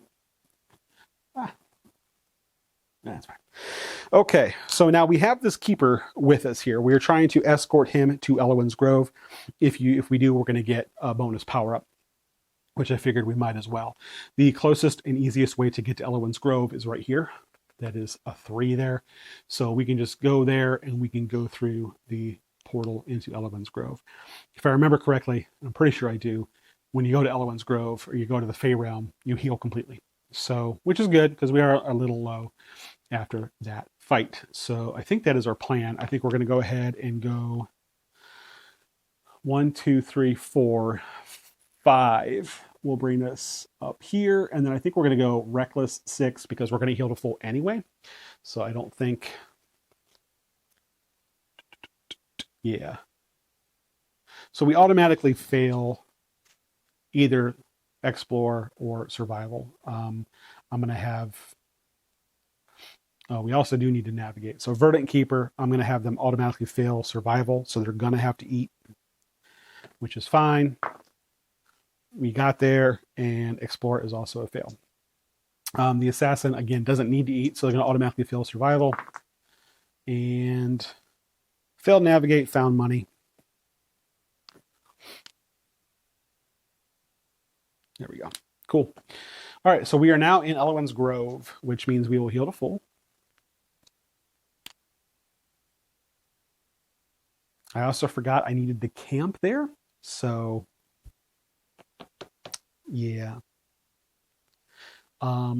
Let's pretend I camped there last turn. So this would go up, and yeah, we're just going to kind of hand wave that because I forgot I needed to camp there.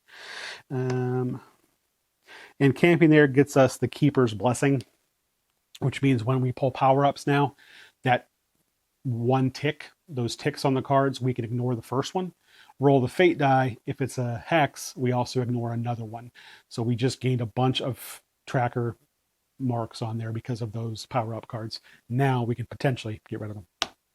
Okay, so we have escorted him to Elowin's Grove. So we each get a power-up card, and then he goes away. Hey, +3 health, that's good. And pick 1, 3, that's good. Okay, so that'll be 12. All right, and then which 3? Well, definitely survival for 1.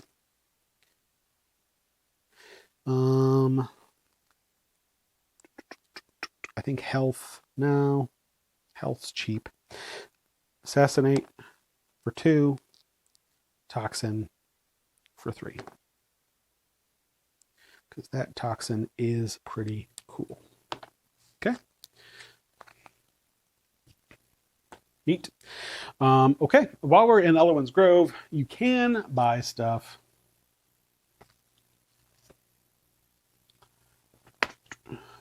Some of it, or all of it, costs the those seeds we've been getting. So for instance, we have 4 seeds and 2 vines. So if we wanted like a green fire potion or mana stone, things like that, it gives you the things in here. I don't really think any of them are super worth it. The Charm of the Summer and Autumn Courts are the really cool ones, but they cost the Heart of the Force, which we don't have.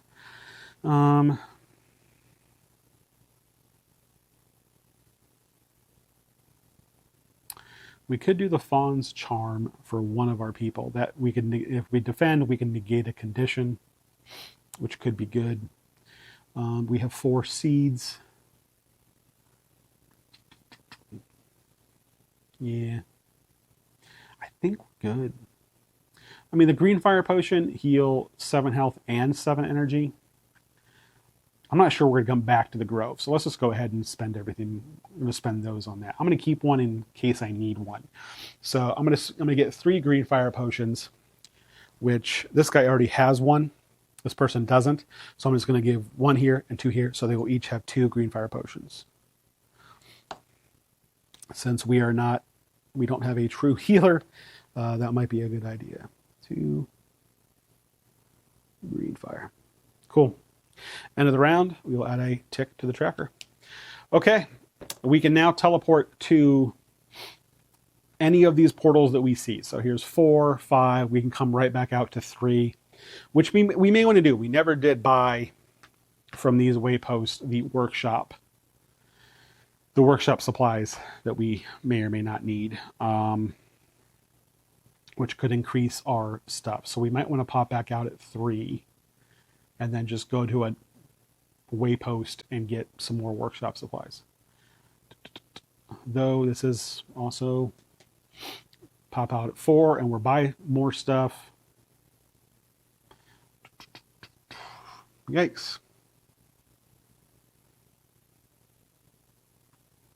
Let's pop out at 5. There's plenty of stuff to do over here, I think. No, we're going to do the safe thing. We're going to pop out at 3. So we go 1, 2, 3, 4. All right, let's see if we made it to where we want to be. Verdant Keeper, don't roll a 10 on the green die. 8, perfect. All right, don't have to eat, find 2 gold, and we made it to our destination. Assassin. All right, don't find gold. Good thing we had the other guy with us because we did not make it to our destination, and we passed our survival. Cool. We're in a waypost, so we could buy waypost things, and we do want to buy the workshop supplies. That's why we're here. It costs 4 per hero, which they have, which is good. And I don't think we want anything else. Yeah. So it's going to move down to 8. And 13. And we're going to mark second workshop supplies off of our board there. 1 more, and then we can build the workshop wherever we want, basically. So probably somewhere over in here, because that's where our next turns are going to be. End of the round. Another tick there. 1, 2, 3, 4, 5. Yep, we're going to go 5. This is the one waypost where we have not purchased those. And let's see if we made it. Verdant Keeper. Cocked. Failed. Failed. Have to eat. Navigate is good, though. Assassin. Hey, navigate's good. Have to eat, but don't eat anything. And this is going to go up to 10. Cool. And then we're each going to spend 4, 6, and 9.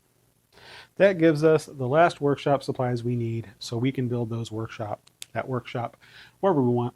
This is the token for the workshop. But yeah, we're going to head this way, and we'll build it over. I don't think you have to build it right away, but even if you do, I mean, I'm probably going to end up putting it right in the middle here anyway. Relatively close to the Acropolis, so that when we're ready for that final fight, we can go spend all of our money on gear upgrades, which is what that is used for. Can we handle boss 3? Because I think that's what this is. Yes. That is a question that can only be answered in one way. Yikes. Let's find out. Okay. 1, 2, 3, and 4. All right. Verdant Keeper. Pass. Definitely pass. And pretty sure that's a fail. So we've made it there. So yeah, that's a good thing. Don't have to eat, and did find money. I'm not sure if I ticked up the fate tracker, so I'm just going to do it for last round. I don't remember if I did or not, so we did it. All right, boss 3 is Theranos, the Rotting Treant. Oh no, Radagast is going to be very sad. So again, we also do have a bounty here. So we'll read the bounty card. The Treants are generally reclusive folk, not prone to revealing their presence. It is surprising then when a whole group of them surround you here in the forest. They speak to you at length about one of their kin, a cursed brother who has somehow been lost to the shadow, as they call it. Defeat Theranos, the undead Treant, and his kin will reward your deed. Succeed, and they promise you a fragment they found and a chest of treasure that these small folk prize. So the bounty will get us a fragment and 3 money. And then killing him will get us 7 more money, another fragment, a power-up, some attack. Oh, and workshop supplies. So we didn't need to go buy that last one. Oh, well. So, yeah. I think let's do some fighting. We'll set this bounty aside for now. The Treant has 38 health. We will add 10 to that, so 48. And then 34 energy. Okay. We are going to do the toxin for 2 energy at the before the declaration phase. Let's see. Update our numbers here. Suffers hidden blind rank health damage and becomes weakened for half toxin rank rounds. So he is weakened for 1, 2, 3, 4, 5 rounds. He takes 6 damage. He is undead, which is neither favorite opponent. Though weakened, while your opponent's damage is 1/3 toxin rank to a minimum of 1. So he is weakening by 3, but because of the difficulty, it's actually a -2 to the damage, which is cool. He only heals for half, and if he uses energy, he suffers health and energy damage equal to the energy spent. That's the toxin. Cool. All right. Then we are going to go ahead and, I guess, just assassinate. So that's going to hit him for 13. And that's going to be another energy. And let's see, is this guy hitting moderately hard? Because I have yet to use my bark armor. And now that it's up there, okay, the target gains defend equal to half bark armor rank. So it would be 4 defend for 5 rounds. At rank 6, heroes affected by bark armor also heal 2 health and energy when using defend as their only action. So you can also just defend and get your health and energy back. At rank 8, it's past 8. The armor is covered in thorns, dealing half thorn whip health or energy damage anytime the recipient is targeted by an opponent. Okay. I think we're going to use that. We're going to go ahead and bark armor. Which is 11. You don't have to decide who you're targeting until after all of the declaration phase and everybody decides who's they're hitting. So for right now, I'm using bark armor, not saying who I'm putting it on. All right. Let's see what this guy's going to do. 3. Okay, this does use 5 energy, which means he's hitting himself for 5 damage because of the toxin. And he also is spending the 5, so he's going to be down 10 energy. Single target. Okay. So, let's see here. Blue will be Verdant Keeper. The target is... That's a tie. Okay. Blue is Verdant Keeper. Okay, really? Hey, there we go. Okay, so the assassin is going to be the target, which means the assassin is going to be getting the bark armor first. Okay. Theranos eats you alive. Okay. The target loses their action this round and is swallowed 10/3. Swallowed targets deal twice as much damage to Theranos' rotting insides. Okay. The swallowed 10/3, I think. Yep. And encased... As encased, except that swallowed targets may not be targeted by allies. Okay. Encased. I gotta look that up. Cool.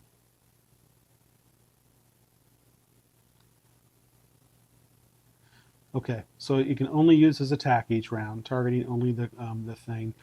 The number in parentheses. This is the number of health damage that must be dealt for the target. Okay.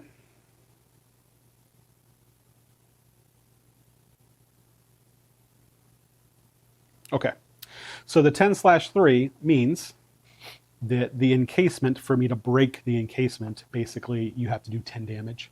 And the 3 is how much damage you take during the declaration phase.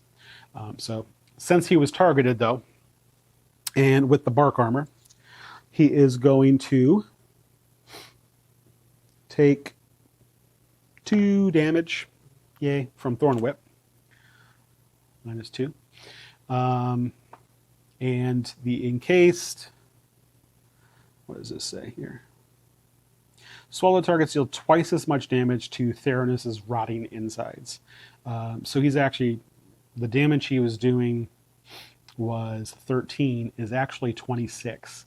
10 of that will break through the encasement, I think is how it works, leaving 16 to hit Theranos. So that 13 will become a 16. Okay. So yeah, he breaks out of that immediately. And let's go ahead and figure out damage here. We've got 32 plus 7. Certainly sounds like 39. No, wait, that's 22 plus 7, 29. So 19 left. So yeah, the bark armor probably wasn't worth it here. Yeah, I don't know. Because had I just swung, I think he would be dead. No, he'd still have some left. Okay. Cool. So I guess let's go ahead and finish him off. He's weakened for 4 more rounds, which should be plenty. So let's go ahead. And he's at 19, which, nope, my assassinate needs 1 more rank. And then if he's at half or less, it hits him for twice the amount. Yeah. All right, well, we're just going to assassinate again, which is another 13. This guy does have bark armor still. And then let's just go ahead and Petal Storm. And Petal Storm is going to hit him for another 13. Okay, so this will go down to 8. And this will go down to 10. And let's see what this guy does. 2. That is usually a defensive ability. Leaking Sap. A foul ooze covers Theranos. Heroes who deal health damage this round have their weapons stuck in his rotting bark and deal half damage. This also affects piercing damage. Heroes affected become disarmed. All right, half damage rounded down, so 12 total damage, which will bring them down to 7. And then I have to look up what disarmed means, but it certainly doesn't sound great.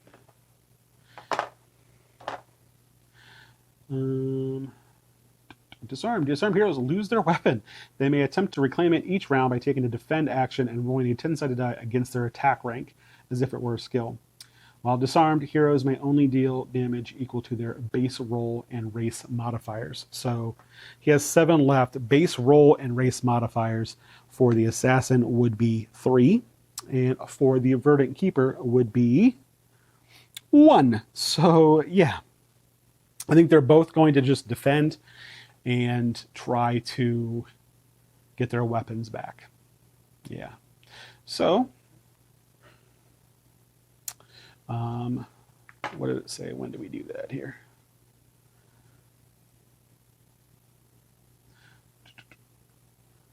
Yep, and we're going to roll a d10 against our attack. So, Verdant Keeper got his weapon back. Assassin got his weapon back. However, they are going to take a number 2 again. So they just, I guess they're disarmed again? Oh, no, wait, because no, they didn't hit them, so they're not disarmed again. Makes sense. They got their weapons back. Basically, just a wasted round for everybody. It does mean he loses some more weakness, though. Okay, next round. All right, he has 7 left, which let's go ahead and assassinate him, which it's going to get doubled. Because he is well below half. Doesn't need to be doubled unless he does some defense silliness. So it is 26. And then the Verdant Keeper is just going to defend. 3. That's actually going to hit him for 5. So he is definitely going to be dead, but this still goes off. Single target. Blue is Verdant Keeper.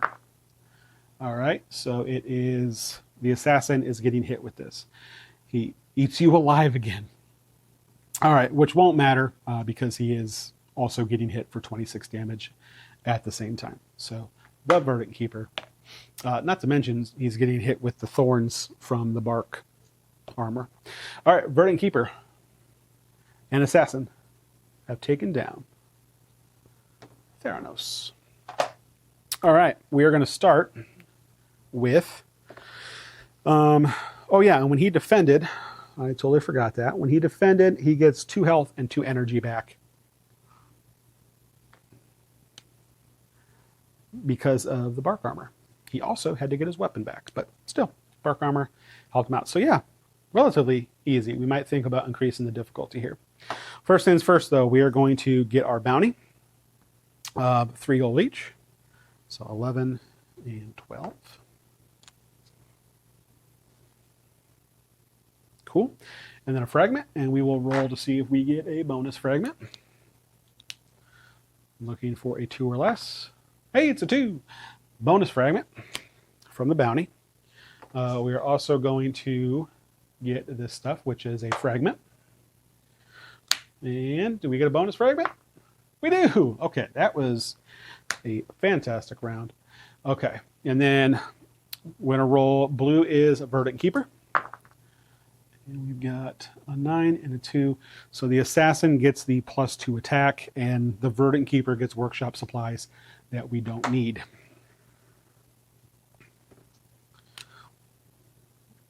Eight. Okay. We are each going to get a power-up. 3 energy for the Verdant Keeper, and 2 defense for the Assassin. And then 7 gold apiece and 1 food apiece. The Assassin doesn't need the food, so he will give the food to the Keeper. He will take both. And then 19. And 18. Okay. Increase defense by 2. Increase energy by 3. 15. 13. All right, that takes care of the rewards from the Keeper. Which are these? Takes care of the rewards from the bounty. And now we look at these. Sword, glaive, ring, and sword. Okay, we don't need the sword. We don't need the glaive. We don't need the ring. And we don't need the sword. So, fun. The sword does have this tick here, so we are going to be going into cycle 4. I need to get this 5 up for the Assassin. That was a fun way to open a pen. 4. And then we decide what we want out of all these. So let's start with the ring. All right, so with the ring we can get 2 health, 2 energy, or a power up. I think they're both going to take the 2 health. So 12, 12, 14, 14. Okay. The glaive, we can get 1 attack, a trait that we're not using, or a power-up. I mean, they can each use the 1 attack, I guess, but yeah, we'll just do 1 attack each. So this goes to a 9er. And that goes to a 6. Okay.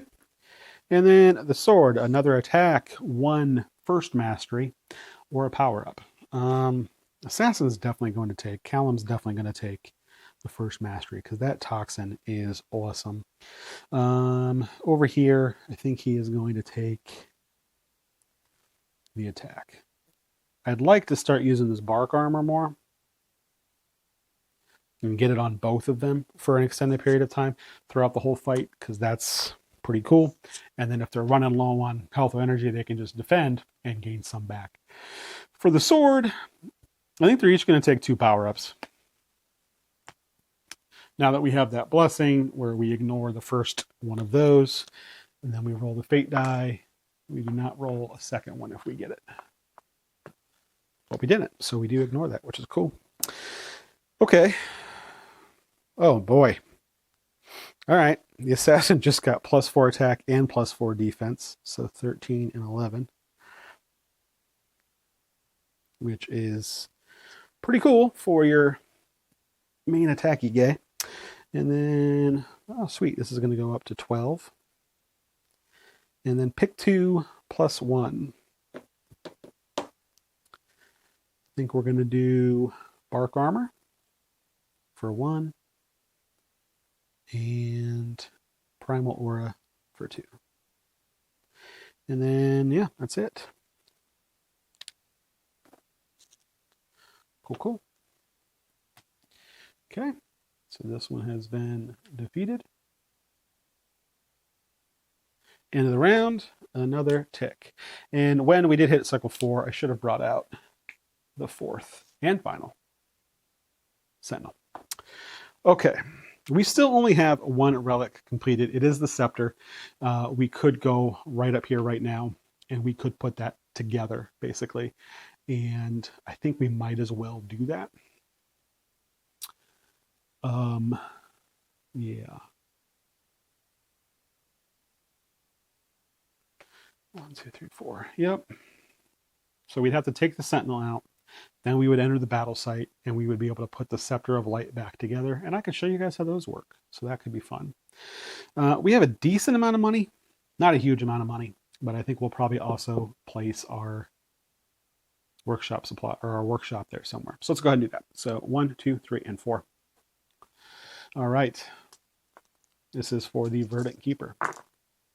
Passed, passed, passed. So find 2 more. And this is for the assassin. Also triple pass. Nice.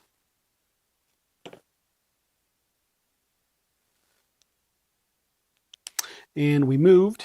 So this would go up to 11. This would go up to 14 because of our Wayfarer's Cloak. Cool. All right, so Sentinel fight. It's kind of a mini boss fight, but at this point, they're technically level 6. It's on this card here. So this Sentinel is going to have whatever the fate cycle is times 6.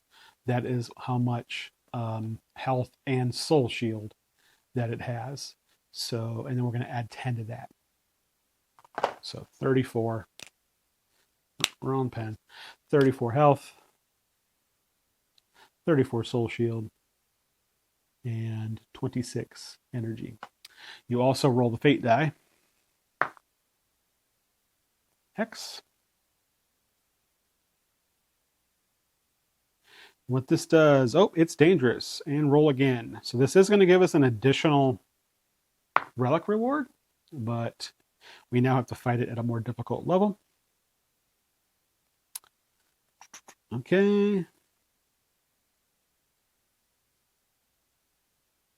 At the end of combat, we are going to suffer piercing health damage equal to the 6-sided die, and it can hexplode. Okay. So yeah, you add whatever modifier it says. So that means it is going to get 10 more health, soul shield, and energy. So 44, 44, and 36.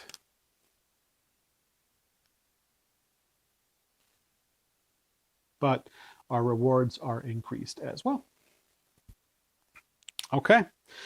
Well, we're definitely gonna do the toxin thing. So that's gonna take this down to 9. This is a construct, so it is neither of our favorite opponents.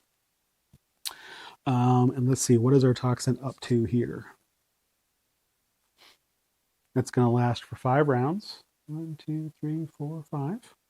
And it's still doing -2 damage. Which is cool. And then let's go ahead and, I guess, try to assassinate the soul shield. So that's going to be 20 damage, so -20 to the soul shield.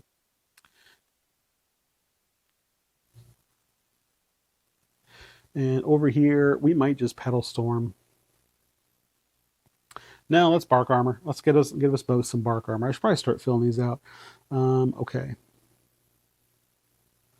So it is 5 defense for 6 rounds, and it does 3 damage back if they're targeted. Okay. So yeah, we will Bark Armor, and again, I'll decide who we're going to Bark Armor. There we go. Cool.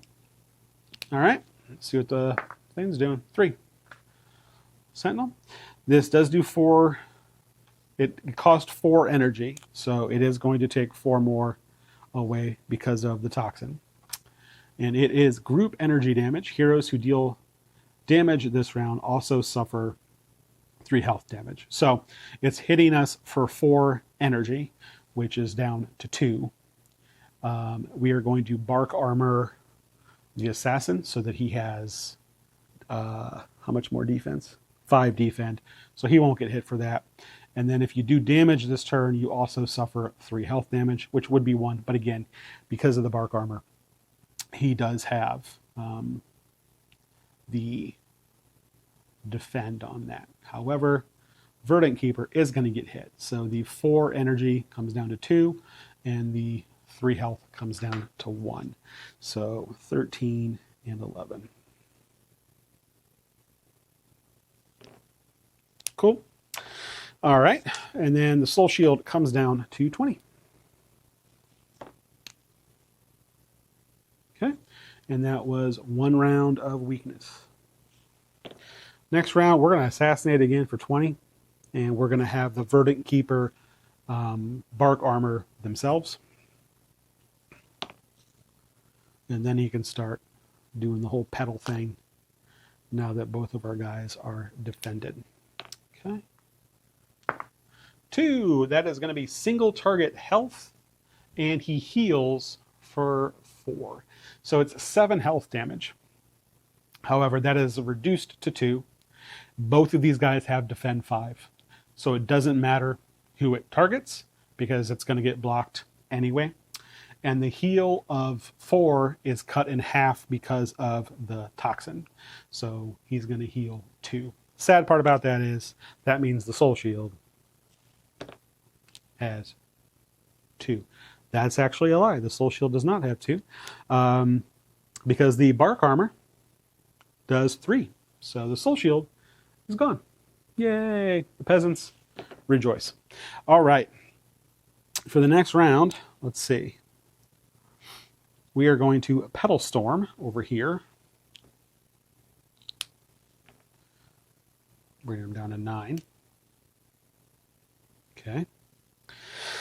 And then the Assassin might just defend to get the energy up. No need. All right, so the Pedal Storm is going to hit for 8 plus 7 is 15. It is strengthened 1, which is 16.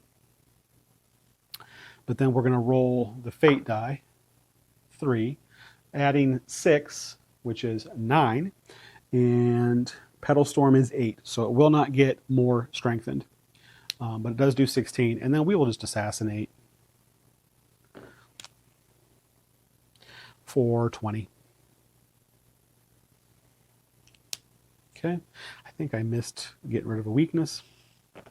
Okay, so hitting it for almost all of its health. Let's go ahead and see what it's going to do. Hex! Group energy. Heroes who deal damage this round also suffer 3 health energy. Again, though, we are actually defending all of it. So we would be getting hit for 2 energy and 1 health, but they both have 5 defense from the bark armor. I don't think it will attack back, though, because it has to be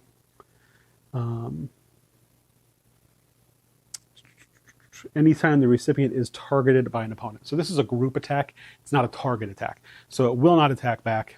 However, it is down to 8 health. Okay.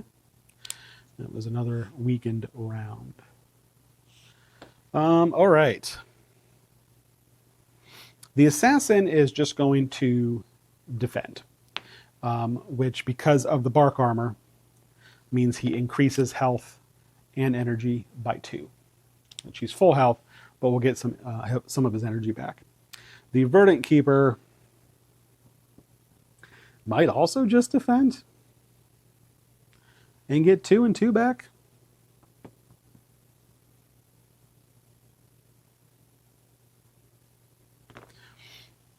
Then if he targets them individually, he'll take 3 damage, and next turn we can kill him. Yeah, why not? So 15 and 11. So they're both just gonna defend. And this thing, 1. All right, it is single target. It would be doing 4 damage, but they are both defending for 5 because of the bark armor, and then another 6 and another 11. It is single target, so it would take 3 damage, but it is healing for 4, so that 8 becomes a 9. And only 1 round of weakness left. Okay. We're just going to have the assassin attack a normal attack. So minus 13. Even if he heals 4, he will be dead. And the Verdant Keeper will just defend again. I have 15 here. That can only go to 14. So 14 and 13. Because defending is heal 2, heal 2. All right, let's see what he does. Don't think it super matters. 4. Technically, he does more damage to himself. And yeah, all the other damage is going to be blocked, and he is down. Okay, so the Sentinel gives us a reward of a power-up each. Verdant Keeper is going to get some cool stuff. It has a tick, but because of that blessing that we picked up, we will not tick up. He gets +2 and +2. So 10 and 12. And then, hey, +2 survival, which is under normal circumstances, that's not a great reward. But for this guy currently, that is fantastic. Okay. That also clears the Sentinel from the battle site. So now that we are in a battle site, I'm going to set the Sentinel nearby because at cycle 5, the Sentinels actually randomly go around and protect Adrimon.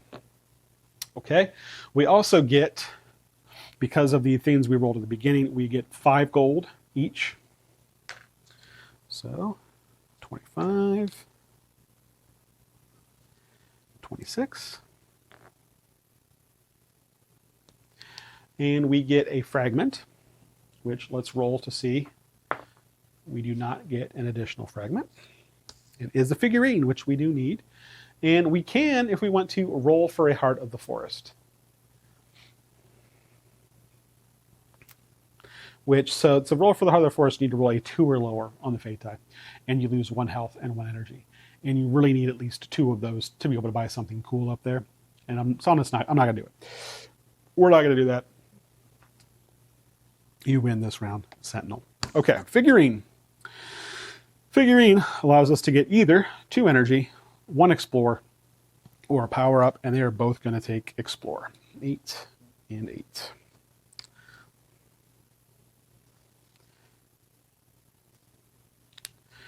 All right, and the figurine we do need. I'm just going to get rid of this Trapper's Bounty. I don't need you. Okay. End of the round. We'll get a tick there. Oh, I'm sorry. End of the round tick is done. However, we are on a battle site. So when you are in a battle site, you can, and this only pictures 6 relics because that's how many were in the base game. The first battle site, you can get a favor. So favors it's a special bonus. It's kind of like that blessing we have, only you get them at the battle sites. All right, so when they camp or defeat a Sentinel while in the battle site, we defeated the Sentinel, they cost nothing to remain with the group until they regain a new favor. So that is the first battle site, which means we have the Favor of the Elder. Whenever a hero draws a power-up card, they can draw an additional card and discard one of their choice. This may be done once per reward source. So we'll take it. That's not the one I normally like to get, but we can replace it later if we want to. So we do have the Favor of the Elder. We also have a Healing Surge here. You have a single Healing Surge at each battle site, usable once per game. It negates all conditions, afflictions, starving, heals all lost health and energy. Excuse me. And you can revive a dead hero. We're not going to use that. We are not very low on any of our stuff, so we'll save that, especially since it's so close to the Necropolis. We can always swing in here right before the final fight and heal to full if we need to. We are going to put the relics back together, the one that we can. So we are on Battle Site 1, and that's where we need to be for the Scepter. So how the relics work, they're kind of neat. It is a relic card. So to be able to wield the relic, you have to have 6 or higher in your second mastery. So we've got a 7 and we've got a 12. So we're okay there.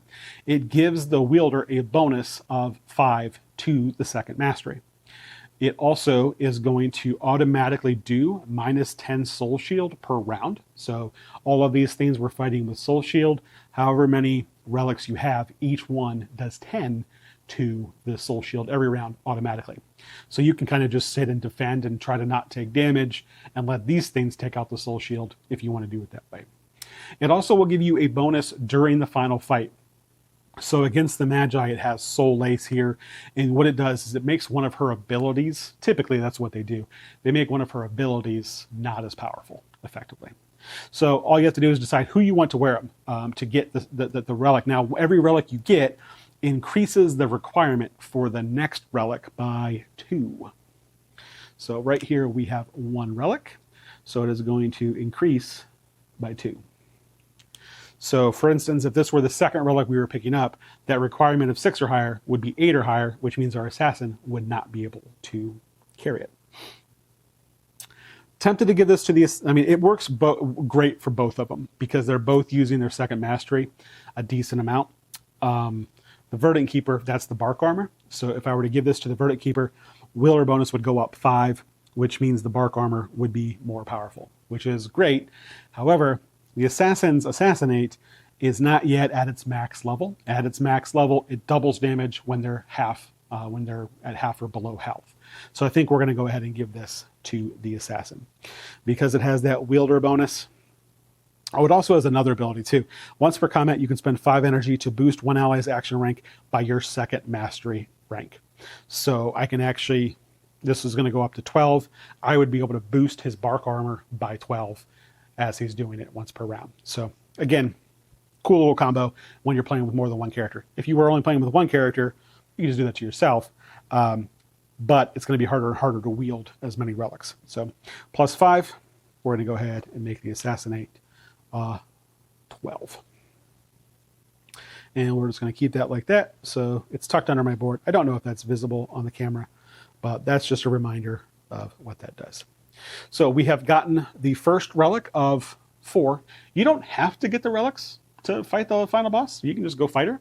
She is pretty powerful if you are not, if you don't have some of the relics that kind of negate some of her abilities. Specifically, I'm glad we got the shield because I think, if I remember correctly, the shield, its ability is her defend ability reflects damage. So if you're hitting her for 80, great. She just reflects that right back at you. And with the shield, if you have it, I think it cuts that reflect in half, or it maybe even does a little bit better than that. So we really do want to get the shield. We only have 1 of the 3 pieces needed for that shield currently, but plenty of places to go still. Okay, I already did the tick at the end of the round before I did all that nonsense.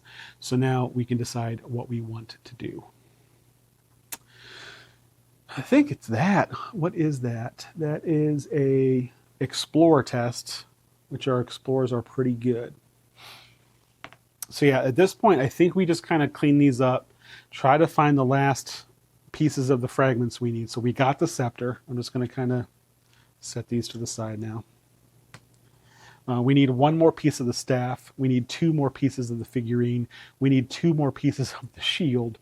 And if we get another piece of the crown, we have another fight, but we'll get another relic.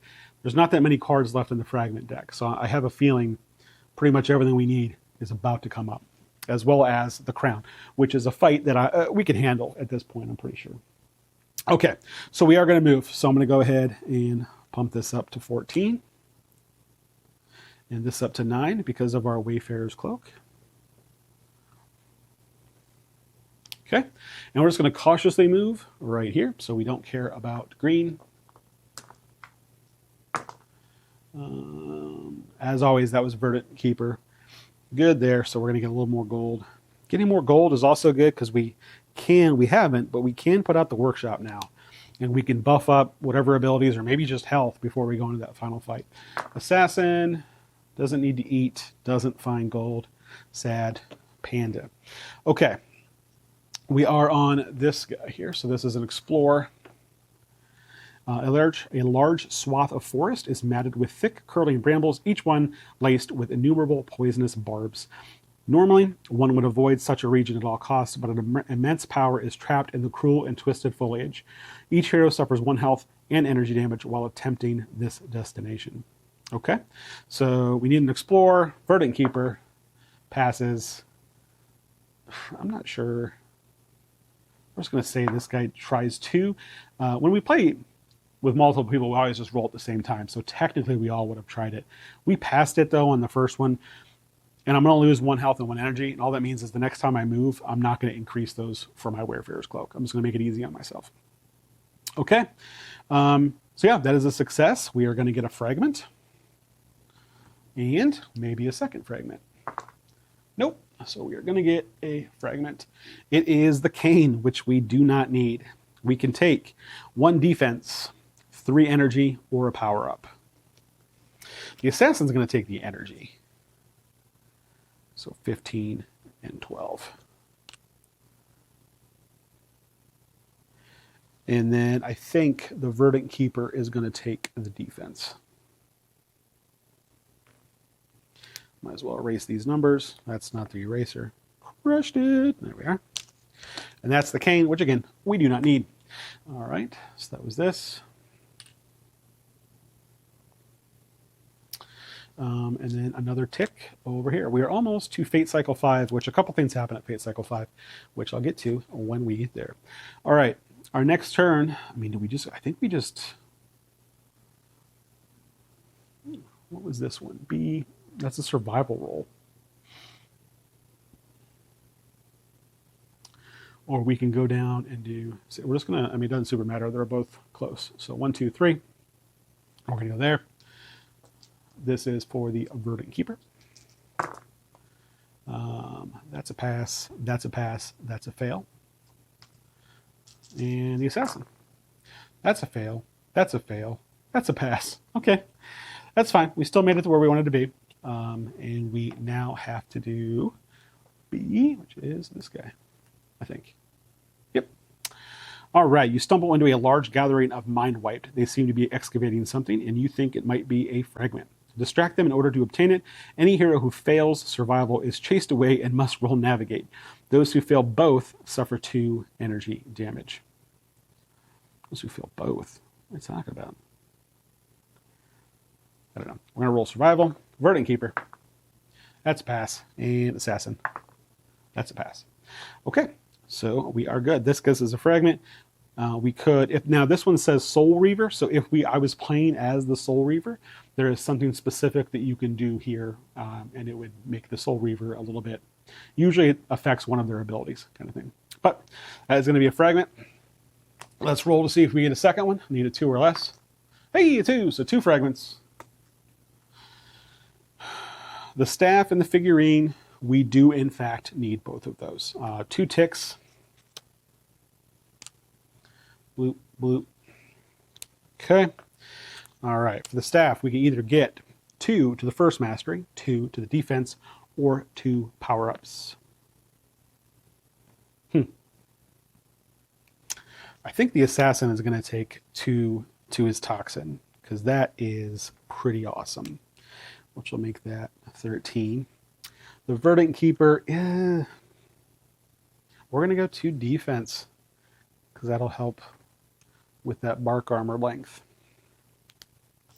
That gets us the 3rd piece of the staff. The staff is on the 3rd spot, which means we have to go to the 3rd battle site to put that back together. All right, and then the figurine, this is the 2nd of 3 that we need. We can get 3 energy, 2 defense, or 2 power-ups. They're both okay on energy. I'm liking where their defense is at. Target gains defense equal to half bark armor rank for primal aura rank rounds. So that's 9 rounds. I think I'm okay with where that's at. So they're both going to take 2 power-ups for the fragment. Verdant Keeper, has a new favorite opponent. That is a tick that we will ignore, thanks to that blessing we have. Did not get another one here. Okay, so when you get this guy, you actually get yourself another favorite opponent. And it tells you what you can list here. I'm going to go Construct because Adrimon is a Construct. At least I'm pretty sure. Yeah, she is. Construct. As are the Sentinels as well. And then 1 to each mastery. So 11 and 13. Okay. those. And then over here, the assassin, 1 energy, which meh, 16 and 13. But 2 more attack. And he is becoming our murder hobo. So that's good. Okay. There's those. And this is going to go there. And at the end of the round, we will go to cycle 5. So, when the 5th cycle triggers in the expansion, there are 2 things that happen. The first is Elowyn might get corrupted. Elowyn is in the Grove. She's the super nice lady who's in charge of the Grove. However, she might get corrupted. So what you do, and I wrote this down, you roll the fate die and you add the cycle. So 5 plus 4 is 9. If that number is greater than or equal to 10, she is corrupted. So she is currently not. We can still go there. We can still buy things from her. If she gets corrupted, she becomes a boss that we can go fight, basically, or influence to try to get her on mind wiped kind of thing. And that happens every time the fate cycle goes. Okay. Now, with fate cycle 5, Hyperion comes into play. And I think he has a token. Is that him? Even if that's not him, we're going to say that's him. I forget where he comes in at. I gotta reference the book for that here. And then, again, this is the expansion book. Okay, Hyperion.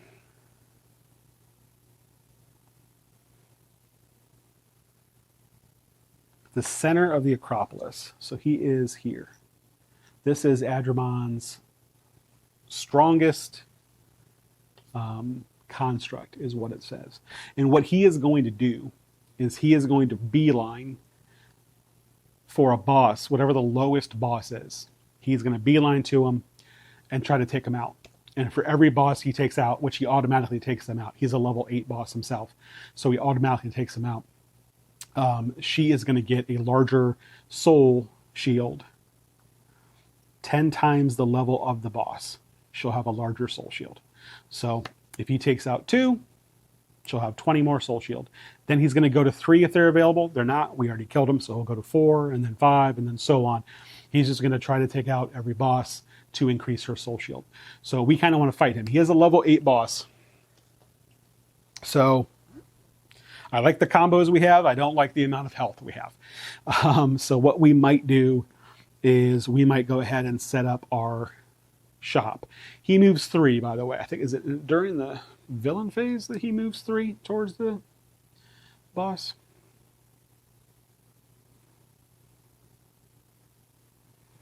Yep, during the villain phase. Okay. So currently it's our turn. Let's see, we have the staff. So we could come down here. We could take out the sentinel. And then we could put the staff back together, effectively. Which the requirement on that is a 6 or higher first mastery. That one's probably also going to the assassin, because it increases that toxin, which increases the weakened, which has been fantastic. Yeah, let's go ahead and do that. Let's go ahead. All right, so, also, I'm so sorry, one last thing I forgot. Sentinel. So every cycle, a sentinel comes out unless they're all on the board. Because this guy is not on the board, we defeated him at Battle Site 1. We roll. 3 is on the bottom. So this sentinel now here is on the bottom of the Acropolis. So when we enter the Acropolis, if we go through there, we just have to defeat the sentinel again. That's fine. But all 4 of them eventually will be around there if we take them out. And then it just means that you have to, there's specific places you can go in if you want to avoid all them. Which, they're not that difficult of a fight. They give you 1 power-up. It's just kind of redundant to continuously fight sentinels. Speaking of which, let's go fight a sentinel. 1, 2, 3, and 4. So we are on Battle Site 3. That is a sentinel fight. All right. First we have to roll. What am I doing? Verdant Keeper. Okay, past navigate, failed everything else. So for the first time in a while, Verdant Keeper has to eat. Nom, nom, nom, nom. And Assassin. All right. Neither one of them found money. which is unfortunate because if we drop these workshops, we are going to want money. But they're both good. We ended up where we needed to end up. The navigate checks were fine. Okay. Fighting a sentinel. So you roll this to see what bonus they have. 7. All right. Heroes who deal piercing damage suffer piercing health and energy damage equal to the fate cycle. At the start of combat, I forgot, we were supposed to take damage based on a roll of this at the end. It would have been 2. I mean, we're fine. I think I've even moved once or twice without taking my bonus. I know I just did there, so we just won't take the bonus. At the start of combat, each hero must roll their lowest ranked skill. If they fail, they lose their action in the first round. So I'm just going to do that now. Lowest here is a 7. That's an 8. So Verdant Keeper does not get an action in the first round. And the Assassin does.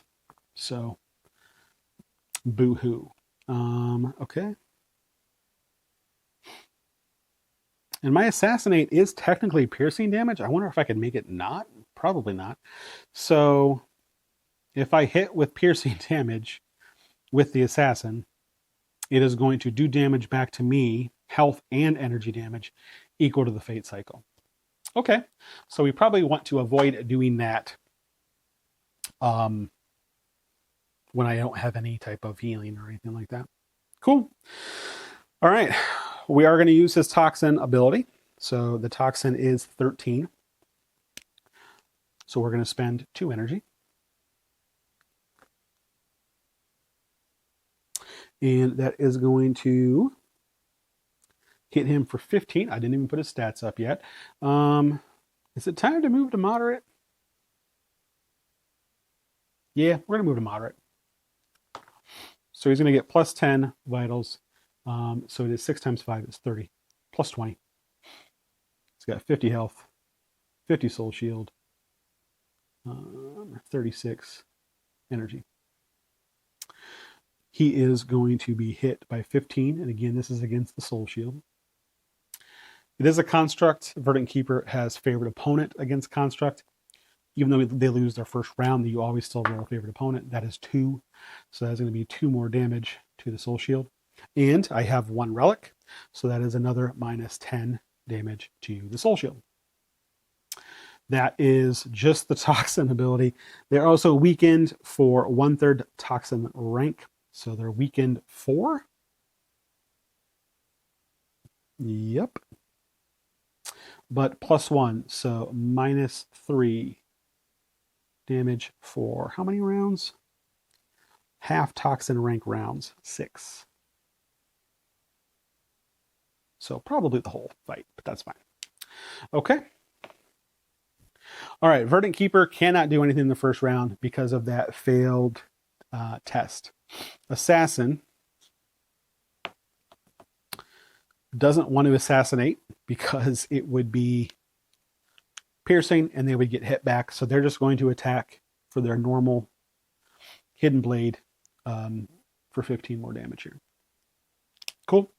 Let's see what the Sentinels are going to do. 5, which is okay. Group energy. So it is going to be 1 energy damage. And it is going to be 1 health damage if you did damage. So just to the Assassin. So the Assassin will take 1 of each. And the Verdant Keeper will just take 1 because it was reduced by the Assassin. Cool. All right, Soul Shield. 30, 42, down to 8. The relic we have is going to lower it by 10. Okay. We're going to go ahead and, favorite opponent die. Sure. 3 more. Don't really need it, but oh well, because it will not transfer over. We did do 1 round of weaken. We are now going to have the Verdant Keeper start with that bark armor. So we're going to do 1 away from our energy to do bark armor against 1 of the 2. Okay, let's see here. 5. That is the same thing we just did. So it is going to be 4 plus 1 is 5, minus 3 is 2 energy damage against both, and then 1 health damage against both. Whoever takes the bark armor is not going to take it, so we'll give it to the assassin first. So I said 2 energy and 1 health, so 13 and 10. Okay. Soul Shield, though, is depleted. Okay. Next round, we're going to have the Verdant Keeper bark armor themselves. That's a terrible 9. Crushed it. Okay. And our assassin is just going to do, I think, normal damage. Take off another round of weaken, because he doesn't want to take... Well, how much would it be? Fate Cycle.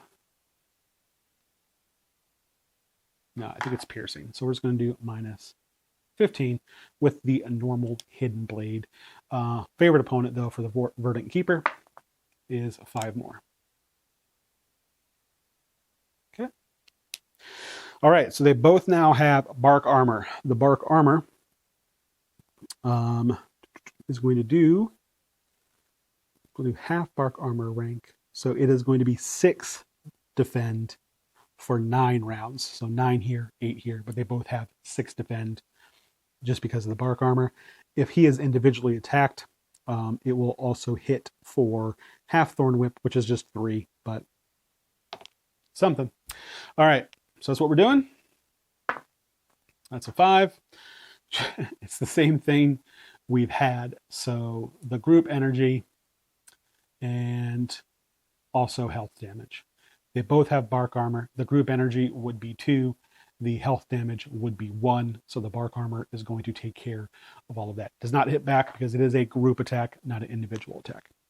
All right, so that is 30 health down for the Sentinel. Another round of weakness, so it has 3 left, which again, we could reapply it with Toxin. We just don't need to. Okay, we are going to have the Verdant Keeper, I think, do Petal Storm because it is not, yeah, it's not piercing. So he can Petal Storm and get through more of this and kind of end this a little bit quicker. And the Assassin is just going to do, well, first let's do our favorite opponent. That's 5. Minus 5, favorite opponent. And then our Petal Storm is going to hit for 18, 19, because it is strengthened. And does it get strengthened again?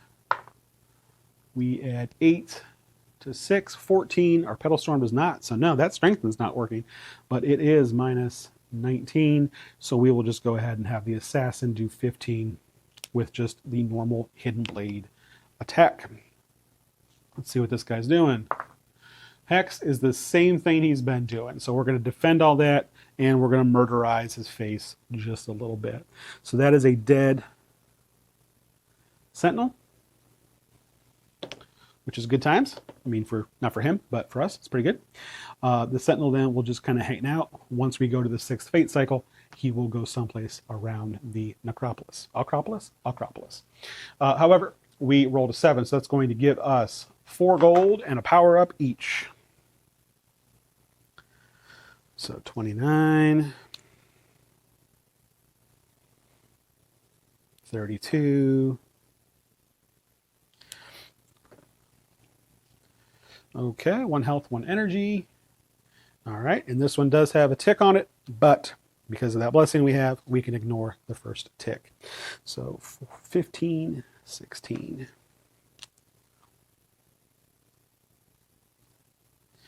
14, 10.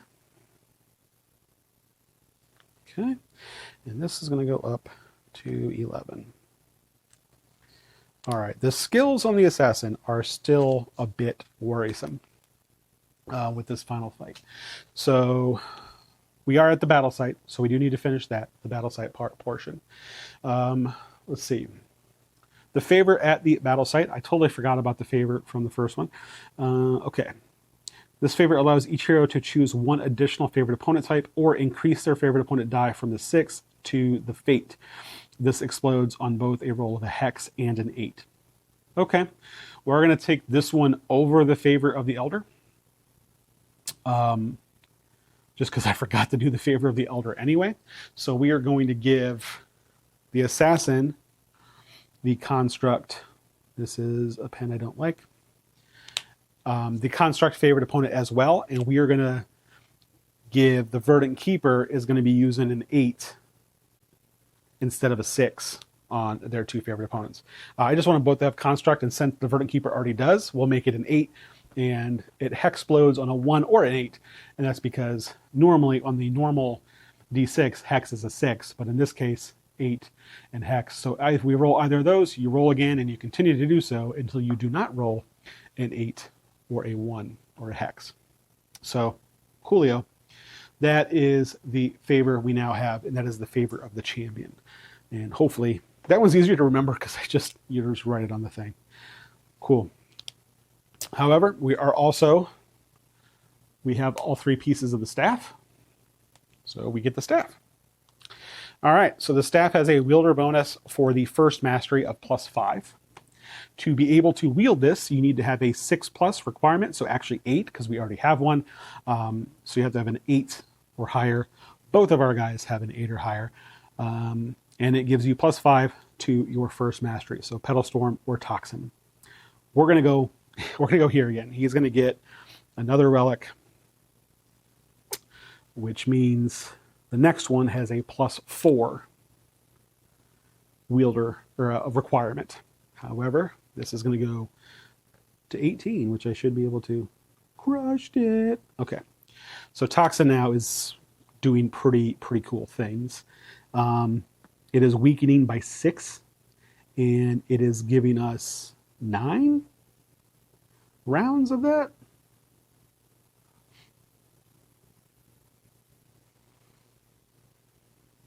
Weakened for half toxic rank. Okay, so yeah, they're weakened for 9. And it lasts for 1/3, I think. Nope. 9 rounds of weakened for -6 damage when they are having toxin. So I should probably just write that down. Weakened duration 9 for 6 right now. Which again, without a true healer, that's been working out pretty well for us. Okay. All right. And that also is, again, it's another relic, so it's -10 to the soul shields per round as well. Cool. End of the round. It's going to get a tick, and this guy is going to go 1, 2, 3, heading towards the number 2 boss. I think we're just going to probably intercept that guy. And fight him. I mean, he's a level 8, but oh well. I mean, I think we should be able to take him, potentially. So, I mean, we're about to move, so this is going to go to 15 and 11. And this is going to stay at 12 and go to 11. The bark armor plus the weakened is a pretty fun combo, because we're not getting hit very often. And even if we do get hit, we have some stuff we can take. If you have bark armor, you could just defend and heal up a little bit. So it's going to be pretty neat. Hyperion is a construct, this guy here who's moving. So we will also get the favorite opponent against him. So he's going to go 1, 2, 3, 1, 2, 3. All right, so if we go here and then here, we can come up here and fight him. Okay. And we will also probably have a noble fight in there because there are not a lot of fragments left. And we know the crown, there is a piece of the crown in there. There are 2 pieces of the shield in there. And there is 1 figurine in there. So that's going to kind of just be our ultimate goal. Once we can get these 4 relics, kill the noble, we'll have 5 relics amongst us. And then we're going to go and we're going to fight Adrimon. For the time being, though, we're going to go 1, 2, 3, 4. And we're going to go right there.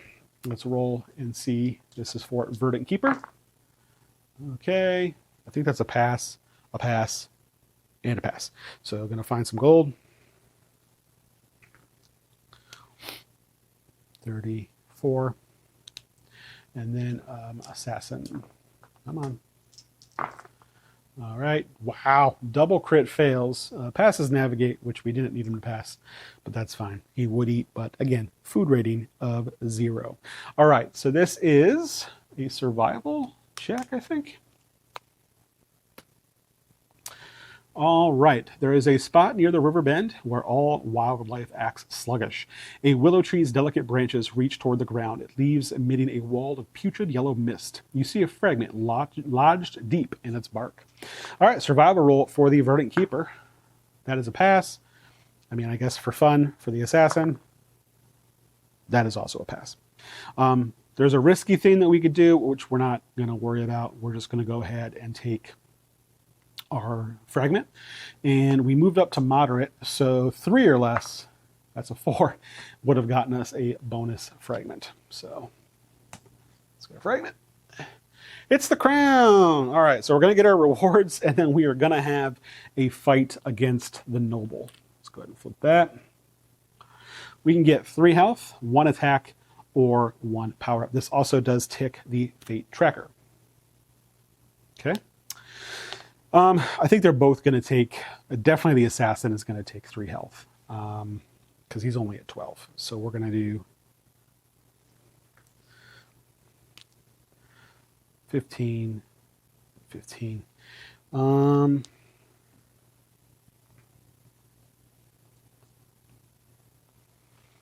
mean, 1 attack, I think just 3 health too. 3 health's pretty good.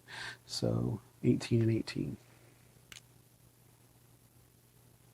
I was probably going to spend some of my money once we get that workshop out to increase health, but I'm relatively happy with 18, and I might still increase that one a little bit. Okay, so that was the crown. Now, again, according to the rules of the expansion, when you have both pieces of the crown, as we do, the noble comes out and you fight the noble. So let's grab the noble. I don't think at this point, yeah, he's only a level 3, so at this point he shouldn't be that bad. We should be able to take him out. Now, this is, I don't know if this is the first time we've seen it, I don't know. But this here is the influence. So instead of killing him, we could basically try to heal him, and we could influence him, and then we would get different rewards. So the influence reward is each hero receives the rank upgrade, the group automatically gains nature's essence. That's like part of the influence reward, as well as down here. We are not going to try to influence him. We're going to try to murder him, because why wouldn't you? I mean, we have an assassin on our team. So, okay. We are on moderate. So this guy, 45 plus 20 is 65 of them healths and 55 of them energies.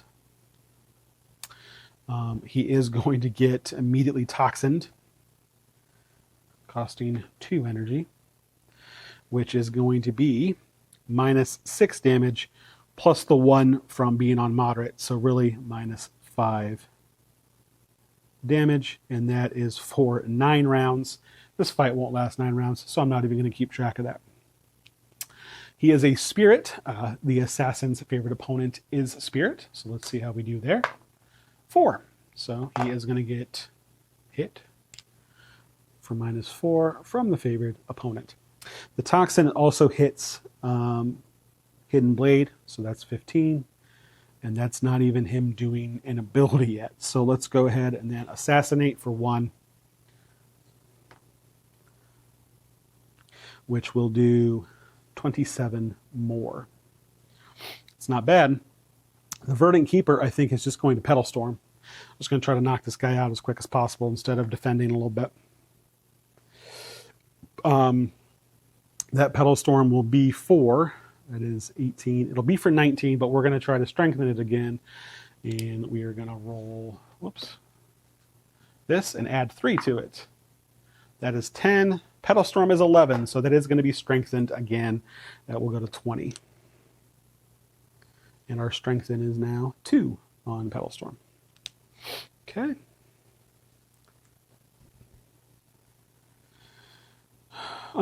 Is that enough to kill him in one go? 19 is not quite 20. 20, 40, 66. Yeah. Assuming he doesn't block, we kill him in one shot, which is pretty good. But let's see what he does. 4. Okay. Well, he's going to do a little more damage to himself because this does cause energy. Because of the toxin of the assassin, he'll do 4 more to himself, health and energy. So unless he heals or something, I don't think it'll matter. Single target, health, energy, and explore. A searing pain penetrates your temples, leaving you nearly blinded. The target suffers 4 health and 6 energy damage. If the target fails, they also become confused. Fails the explore check, that is. So, first thing we need to do, it is single target. The green will be Verdant Keeper. All right, our target is the Verdant Keeper. All right, and the damage is a 5 damage reduction. So the 4 health damage can't go below 1. So it's 1 health and 1 energy damage. Verdant Keeper does need to test Explore. They have passed Explore, even with the -1 from that. So 1 health and 1 energy damage they will take, but then the Noble has been defeated. So 17 and 9. Again, a level 3 boss, so not overly surprised that it was a 1-round fight. Okay, we get some rewards.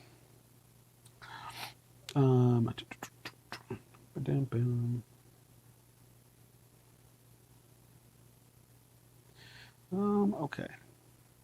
A fragment, which we will only get 1. It's the ring that we don't need. This is ridiculous. One of us is going to get first mastery, and then we'll get 2 infused seeds. I don't care about the infused seeds, so green is Verdant Keeper. 2 and 3. So first mastery goes to the assassin. Which isn't terrible. 2 more, and everything gets better. All right, 8 gold apiece, which is great.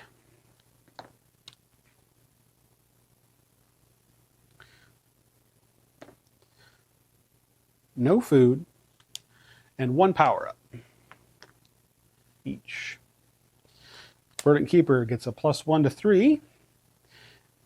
How does this make sense? This one has the thing, and this one doesn't, but it's the same. Doesn't matter. This, again, we won't tick it because of that cool thing we got earlier. We are also going to get Crown of the Noble, which we'll set that to the side. This is our 3rd relic, so you need to have 8s on all of your skills. Nobody can wear this. I think it just probably gets set to the side until someone can. Actually, yeah. I'm going to make it, the Verdant Keeper is going to be able to carry it anyway. That's not the person who I want to have it, though. I want to give it to the assassin. But for the time being, we're going to give it to the Verdant Keeper. But first, let's get our rewards from the ring. Either 1 explore, 2 health, or a power-up. The assassin's going to take the 2 health. 17 and 17. The Verdant Keeper is going to take the 1 explore. So that takes care of the ring. And then for the pick 3, we're going to choose survival because then he can wear the crown. So 1. Let's do 2, 3. Okay. That over here. Yeah. 1, 2, and yeah, toxin for 3. Why not? All right. And then the Crown of the Noble is going to go ahead and go to the Verdant Keeper. All right. He can barely hold it because all of those needed to be 8. They are. We now have 3 relics, so it is +6 on the requirements. So I'm not even sure we can wield these. For the shield, someone would need to have currently 12 defense. They don't. For the figurine, someone would need to have 16 energy. They both do. So depending on which one we get first, we will be able to wield both of those, which is fun. Okay, this does give a wielder bonus of +2 to all skills. So 14, 11, 10.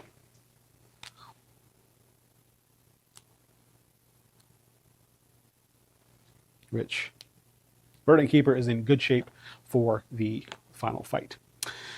Okay. Oh wait, why did I do that? We didn't go to... Oh no, that was the crown. I'm sorry, I'm losing my mind, y'all. I got a relic and I'm like, wait, I'm not on a battle site, but we didn't need to be because that was the noble.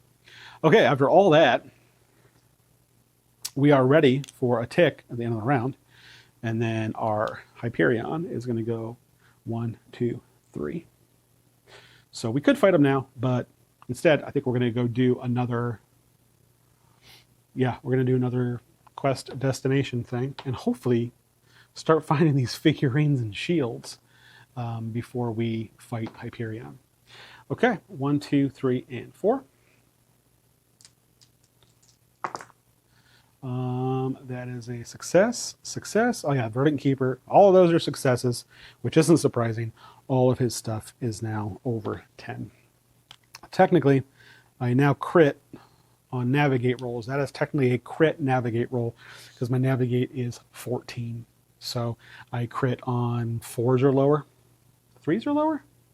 3s or 4s or lower. Either way, that's a crit. Doesn't super matter.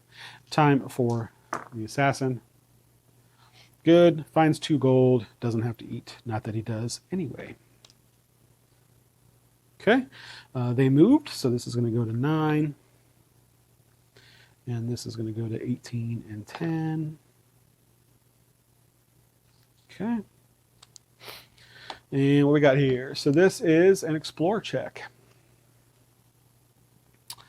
Okay, there is an enormous beetle that lives in the underbrush here. It is said to have a fragment sticking out of its thick carapace. Finding this creature is not difficult, but tracking and capturing it after it flees would take a hunter of legendary skill. All right, so Verdant Keeper will try first. 4 is successful. Anything but a 10 is successful. Cool. We are successful. Again, I'm going to ignore trying to find the seeds and stuff because I'm kind of done with that. We're basically just trying to finish off these relics, and then we're going to go do this final fight and hopefully, you know, win and stuff. So it gets us a fragment. Do we get a bonus fragment? 3 or less. It's a 5, so no. Our fragment is the rain. This is ridiculous. So it does have a tick on it.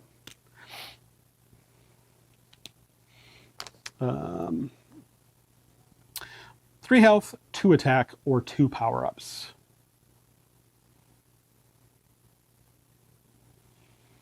I think at this point they're both just going to take 3 health.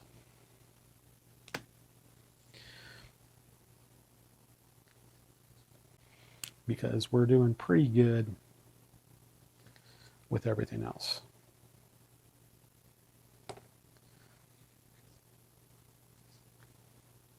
Okay. We have done this. End of the round. We get a tick, and this guy will move 1, 2, and 3. Okay, I think we're going to go try to fight Hyperion now. Yeah, don't see a reason not to. So let's go 1, 2, 3. Verdant Keeper. So we crit that again. That's a critical fail, and that is a crit as well. One of those give energy because I am low. Both of my characters are low on energy. Yep, the crit on blue gets me a heal of 1 energy. And I just moved, so 2 energy. Okay, and the assassin. That was fun. Okay. Oh, good. Good to the other one crit there. So we are going to find gold. Don't have to eat. But we lost our way. I think that said 49 or 39. I'm losing my mind over here. I can't remember numbers that I erased immediately afterwards. Okay, we are on the spot with Hyperion. So again, this is one of the expansion bosses. This guy here. Let's see. He does have a passive ability here. 1, 2, 3, 4, 5, 6. So when his health drops below half its max, which his health is going to be, we're adding 20. So he's going to have a soul shield of 100. He's going to have health of 100. And he's going to have energy of 100. But when his health drops below half its max, he gets Core Explosion. Group non-lethal health and energy. Roll the fate die. Each target suffers health and energy damage equal to the result. This die hexplodes on a roll of hex or 8. During the declaration phase, so that's a separate thing. That can only trigger once, too. So he is not going to be constantly doing that if we keep doing damage to him. During the declaration phase of each round, roll the fate die. On a roll of a hex or 8, the sentinel begins to buzz with electricity and deals double damage and heals 10 health this round. So that could get a little ridiculous. Set that to the side there. First things first, before the declaration phase of what we're going to do, we are going to hit him with Toxin. So the damage reduction is still 6. The duration is now 10. So he is, with the damage of +1 -6, so or -1 +6, it is -5 damage. Again, I don't expect this to last 10 rounds, so we are going to not worry about the duration. He's going to get hit for 15 because of the hidden blade with the toxin. He is going to, the soul shield's going to go down 30 because I have 3 relics. He is a construct. Both of these guys have constructs, so we're going to do the Verdant Keeper first, who now rolls a d8. That is 7, so that is -7 damage to the soul shield. And then a d6, favorite opponent, of 3. We're just going to go ahead and call that 10 to make math easy and fun. So that is all being done to him before either of these guys actually do anything. That early toxin does cost us 2, and I'm going to take away 1 more because we are going to assassinate for 27. Assassinate plus Hidden Blade. And then the Verdant Keeper is going to get moving with this Bark Armor. Again, target's probably going to be the Assassin, but we'll have to see what happens next. The Bark Armor is a Defend 7 for, again, 10 rounds. So it also potentially hits back, but only for 3. I'm more worried about how much it's defending, which 7's pretty good. Okay. So we got the 27. We're good to go.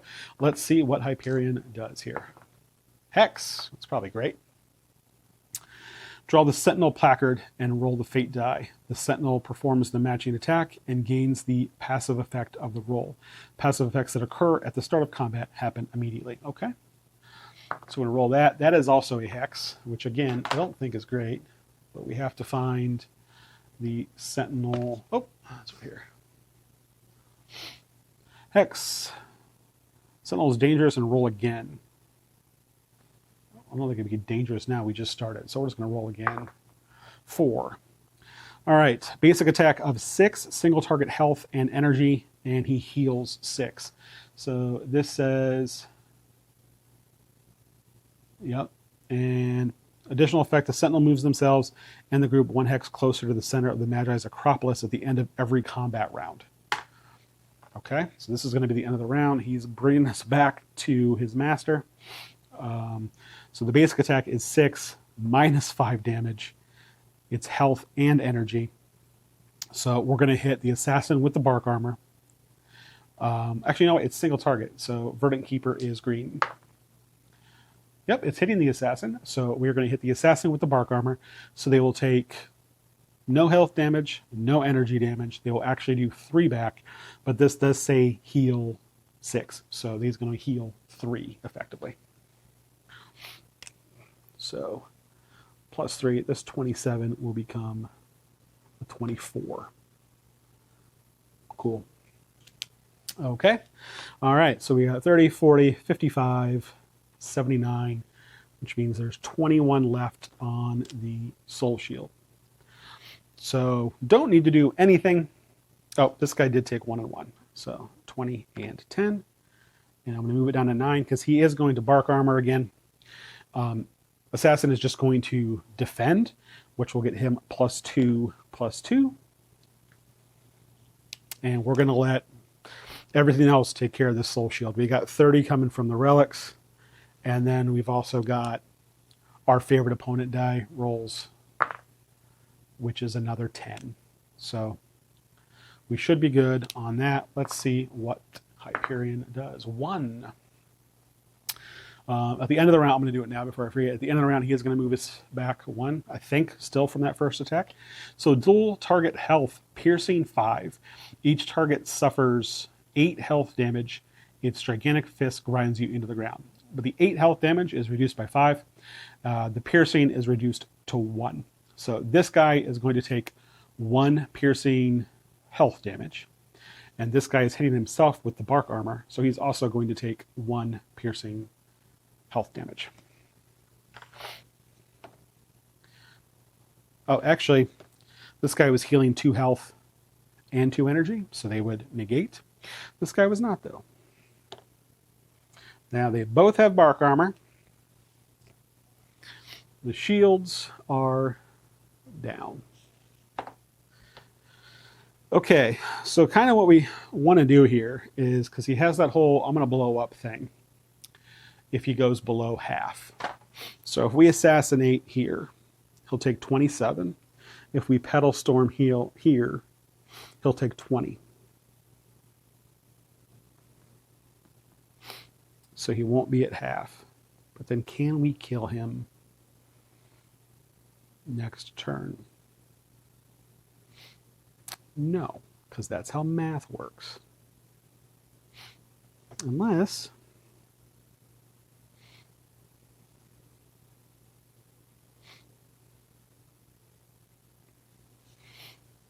okay. Once per action, you can spend 5 energy to boost one ally's action rank by your second mastery rank.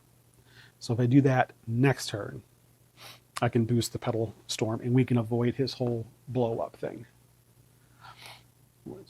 Health drop below half its maximum. Yeah, I think he'll still blow up, so doesn't matter. Okay, let's go ahead and let's assassinate. So 27. And then we will pedal storm for 18 plus 2 is 20. And let's see if we can increase that. 12. Nope. So 20. They will each lose an energy.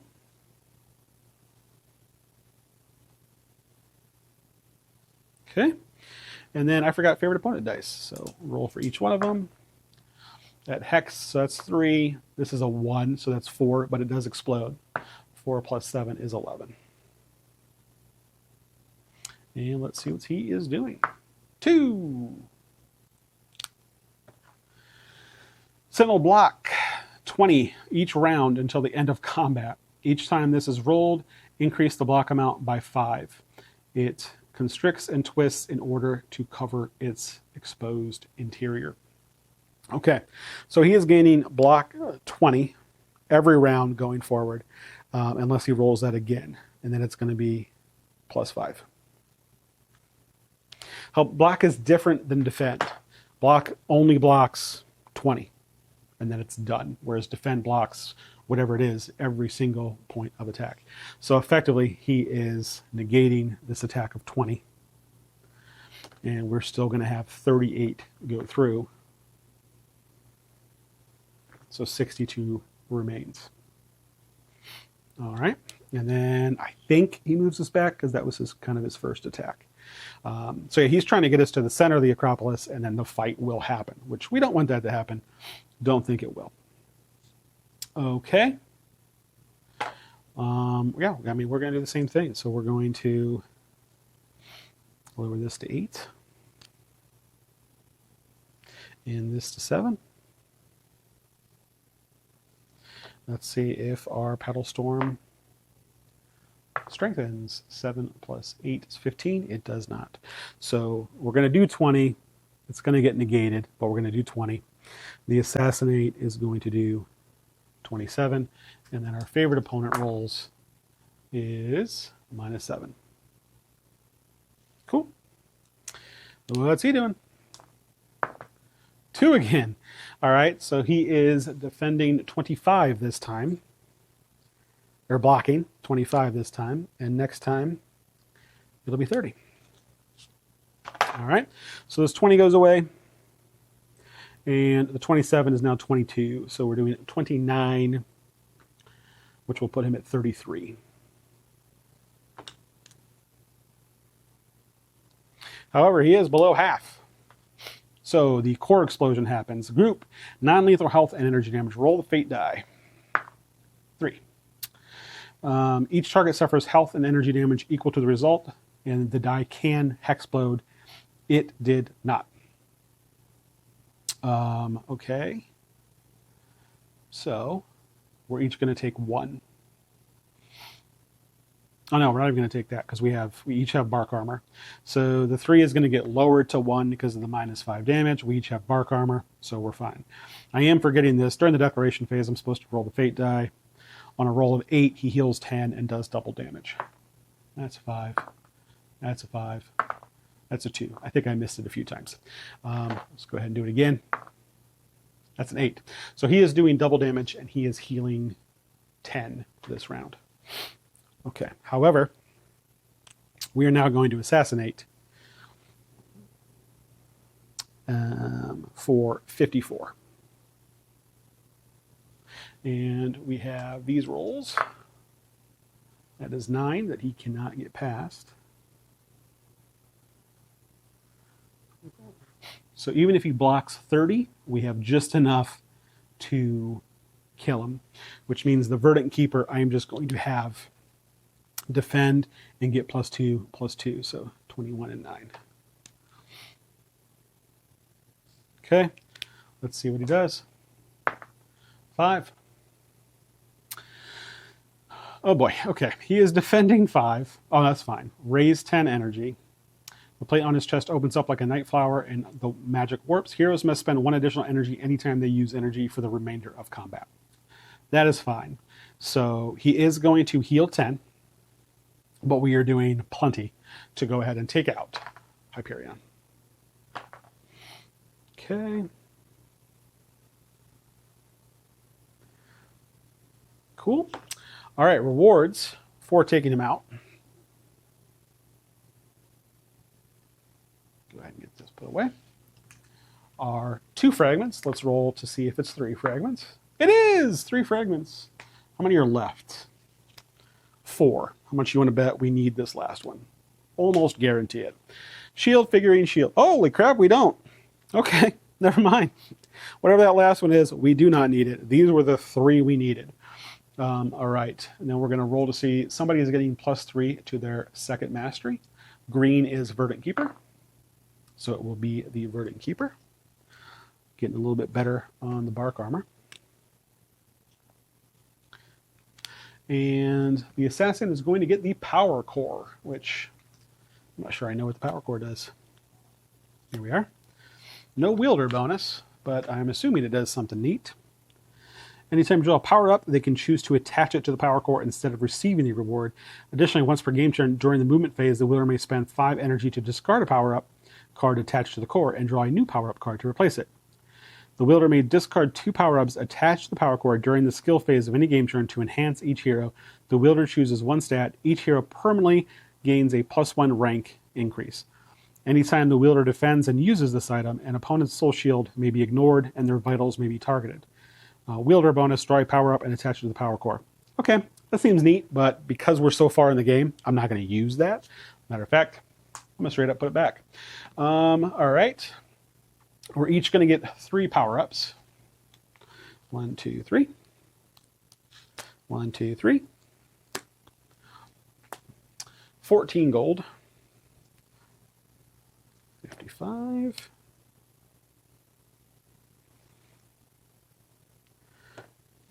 58. And no food from Hyperion. Cool. Okay, let's take a look at these power-ups before we get into these. No symbols, which is cool. 1 symbol, which will be ignored. Okay. A whole 1 health. That's exciting.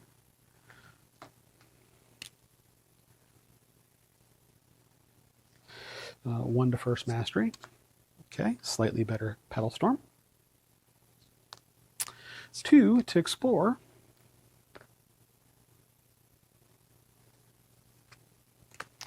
All right, -1 food rating. Oh, okay, well, this would get me a Heart of the Forest instead. Instead, I'm going to swap these. So I'm going to go leave this at 11. Give this person the -1 food rating since they actually have a food rating. And then go over here and give the 2 explore to the assassin. Not that they need it. 1 defense. And then +1 to all these. So 8, 14, and 9.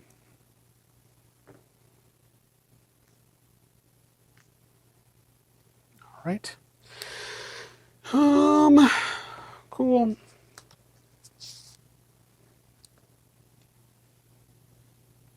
All right. So we have 2 shields and a figurine. I don't think we're going to do any more power-ups. I don't want to risk more ticks over here. We're about to go to Fate Cycle 6 anyway. So let's go ahead and I'm going to have... They're each going to take survival on this. So 11 and 10.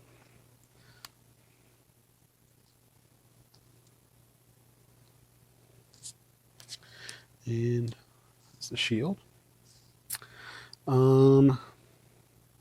They're each going to take second mastery on this. So 13 and 18.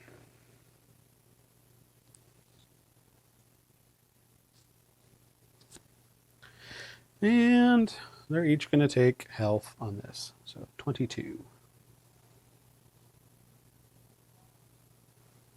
And 24.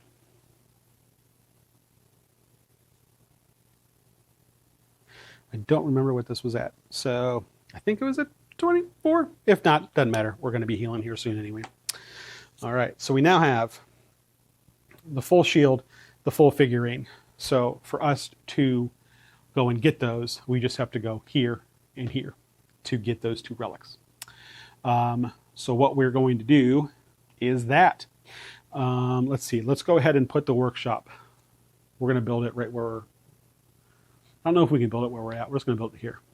And we're going to stop at that workshop. On our way, I think we're going to go here, workshop here, and then we're going to go fight. I think that's the plan. However, we are going to tick to Fate Cycle 6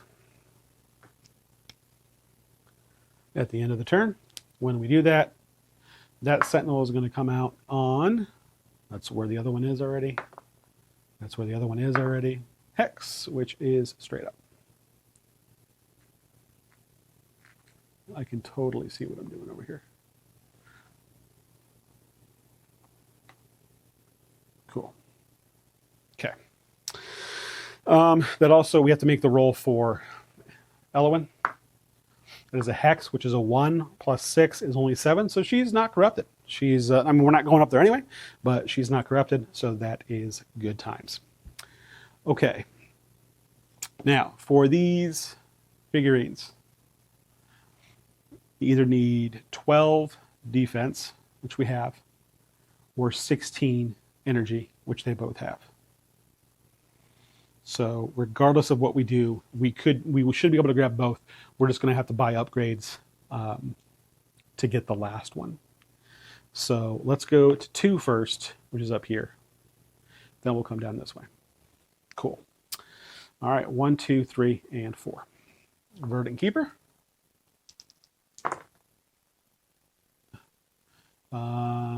That's a crit. That's not, and that's good. So that's two more gold. Oh, and we moved. So we are going to, that's going to become a 10. I'm not sure what the 24 was supposed to be, but we're going to use the battle site to heal up to full anyway. All right, and the assassin. Okay, that is a crit, technically. Not technically, it is. 57. We're good on the other ones as well. I just want to check, because if that is a, we can use some energy. Nope, that would be healing 1 health. Okay, cool. So we are now going to fight a sentinel. The sentinel is going to have 6 times 6, so 36 plus 20, 56 health, 56 soul shield, and 36 energy. It is going to also get a bonus to whatever 6 is. At the start of combat, each hero suffers 5 energy damage. Plus, it is going to augment its 1 ability. That 5 energy damage is bad times. I'll take this down to 4. And this down to 5. And we don't have any shields or anything up yet, so we just take that. Okay. All right, I think we're ready. We're going to go ahead and use Toxin. So 2 of this is going to go away on the assassin. Cool. Toxin is still hitting for the same amounts. So it is minus 5 damage because of what the round is. So minus 5 damage for a long time. It's going to hit for 15 against the soul shield. These are going to hit for 30 against the soul shield. And then we're going to roll favorite opponents against the soul shield. That is 12. That is enough to take out the soul shield, assuming that they don't defend. They do have a heal, so I guess maybe we should probably attack somebody. Maybe.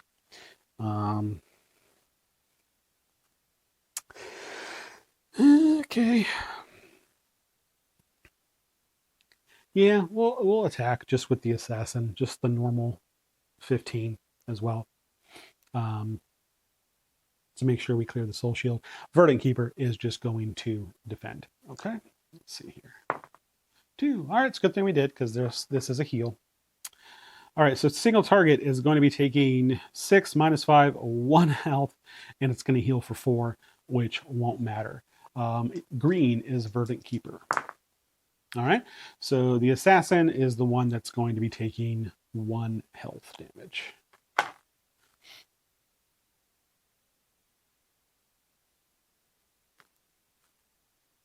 Cool. All right, soul shield is taken care of. And the next round here, we are going to, I think, do some light murdering. Let's go ahead and Petal Storm. That is going to hit for 19, 21, and then let's see if it strengthens. 4 plus 6 is 10. It does. Another strengthen. So minus 22. We will then assassinate as well. The assassinate is hitting for 28. That's 50. So our favorite opponent dice, hopefully, can do 6 damage. Exactly 6. So if he heals, we don't win. If he doesn't heal, we do win. He heals. Okay. So single target health, they are, let's see, green is Verdant Keeper. Verdant Keeper is our target. And let's see here.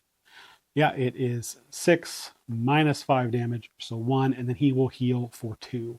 So he literally has 2 health left. and Verdant Keeper will get hit for 1. Okay. We don't need to do anything. Both of them are going to defend, and favorite opponent dice is hitting for 4, and this is the favorite opponent, meaning that he can't heal it or anything. I guess he could heal it, but he can't block it or defend it. Okay. So this is going to be that new one. So group energy drain. If any hero runs out of energy, they lose their next action. However, they're both defending for 10 and for 12. And this is going to be a very small amount of group energy drain. So we're good.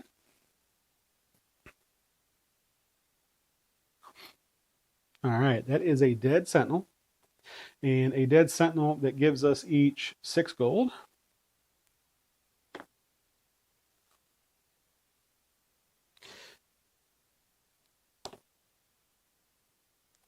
Okay, and a power up each. 2 ticks. We can get rid of 1 and not another one. So we will have to do a tick there. Pick 2 and an all abilities. So 17, 13, 21, and 14. Toxin just got better. All right, so the duration of the Toxin weaken is, I don't know why I marked it out. Oh, that wasn't supposed to be 2 or 10. It's fine. The damage reduction is now 7, which is pretty awesome. Okay, and over here, pick 2. I guess let's take our attack to 8, because then the Thorn Whip, it will do 4 instead of 3. And the Bark Armor will take to 19. Cool. Okay. We are in a battle site. That Sentinel has been defeated. We are in the 2 battle site, which means we can put together the shield. All right, the shield is another relic. Again, another -10. The requirement is to have at least 12 defend. Our assassin has 13 defend. So we are going to let the assassin go ahead and grab this one, which will increase his defense by 5. And do other cool stuff later. Oh, let's turn that into an 18. All right, to hold the last relic, whoever is going to wear that needs to have 18 energy. Neither of them do. So we are going to swing by this workshop on our way to the last relic, and we're just going to increase at least one of their energies to 18. First, though, we are going to use this battle site to heal to full. It is a 1 per game thing per battle site. So seeing as how this one is the farthest one away from where we're going to end up, I think it's safe to go ahead and use that and get our energy back. Okay. End of the round. Tick. And 1, 2, 3, 4. This is the Verdant Keeper. Those are all passes, including, and this is kind of the important one, money. Because we are about to spend all of our money. And the assassin found money. So we are now in the workshop that we got from buying all those workshop supplies. And then this is now where you can spend your money on gear upgrades. So every stat can be increased 6 times. That's why I've been doing dashes around these. Every stat can be increased 6 times using money.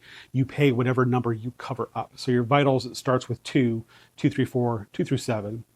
Your skills are 3 through 8, and your abilities are 4 through 9 in terms of cost. So this is kind of where I'm going to spend all my money, and then we'll put together the last relic, and then we're going to go and we're going to fight Adrimon.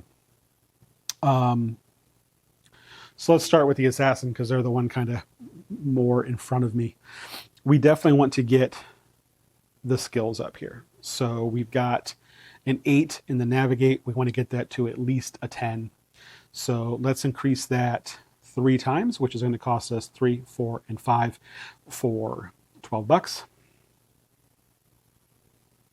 And it'll make it an 11. All right. We have 53 gold left.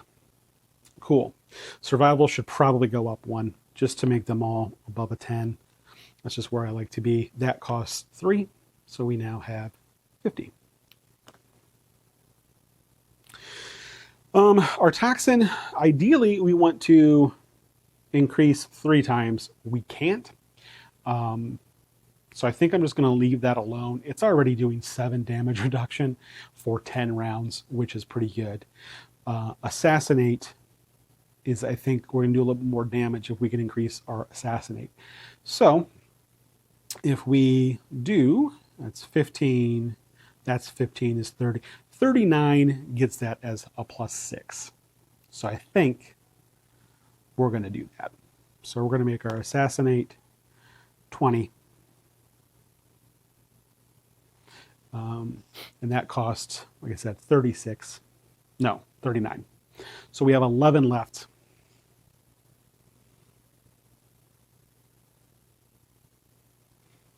Well, I think I should probably write that down or I will forget. I mean, we could do Hidden Blade. That would do a little more damage. Yeah, 2 to Hidden Blade uses all of our money. So we're going to make this 19, which costs 5 and 6. All right, let's do some final math here. The weakened is still 10. The reduction of damage is still 7. Our assassinate damage is a measly 39. It does do 4th, and we are at the half health level, and we do have that. Cool. The toxin damage is just 19, but we'll put it in there just for fun. Okay, the assassin is ready. Kayla McCarr, ready for that final fight.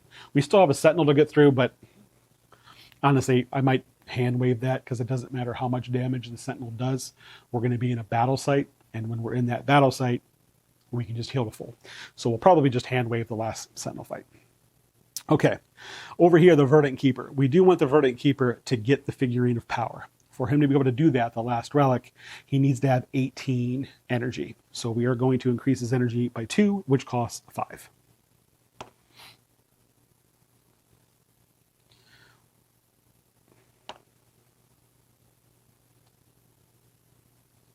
Bloop and bloop. Next, we really want that bark armor to be hitting as hard, or to be defending rather, as hard as possible. So you get defend equal to half bark armor rank for primal aura rank rounds. So we could take this to 25. If we do all 6 there, we don't need to do that because it's, evens. So we are going to just increase this 5 times, which costs 30.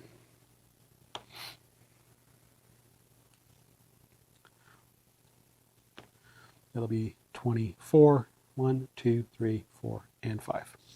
I'm happy with his skills. All right. It's going to heal 2. At rank 8, the armor is covered in thorns, dealing half thorn whip health or energy damage, your choice. Fine.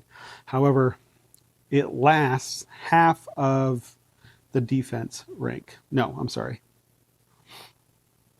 The duration is 10, and it is now a defend of 12, which is pretty good. So I'm thinking we have 33 left.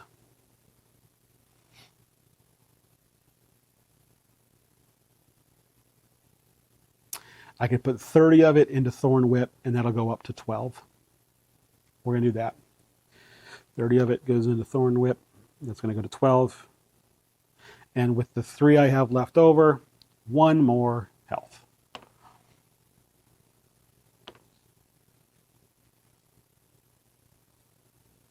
Okay. Out of money.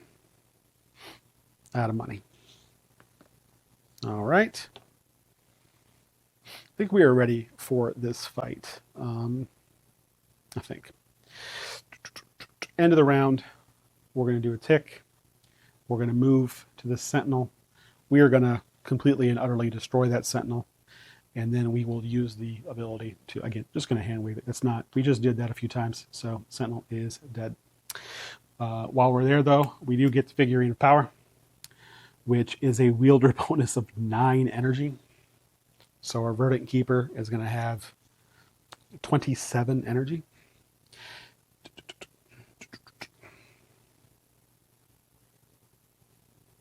Cool. Seems like an amount. Okay. All right. And then, yeah, we now have 5 relics. So her soul shield will be going down 50 without us even doing anything every round. The question now becomes, at what rank should we fight her? Speaking of which, 1, 2, 3, 4, 5. It's going to take us 6 to get there. So we'll just move again. We're just going to hand wave it. Boom. Let's go after Adrimon. Okay. There she is. She is a construct. She's a magi. Base 120 soul shield, 120 health, 120 energy. Her passive is you increase the fate tracker by 1 at the beginning of each round because she's going to be making us roll these numbers, and she's going to be subtracting based on where her fate's at. There's a chance that you'll just critically fail one of those. So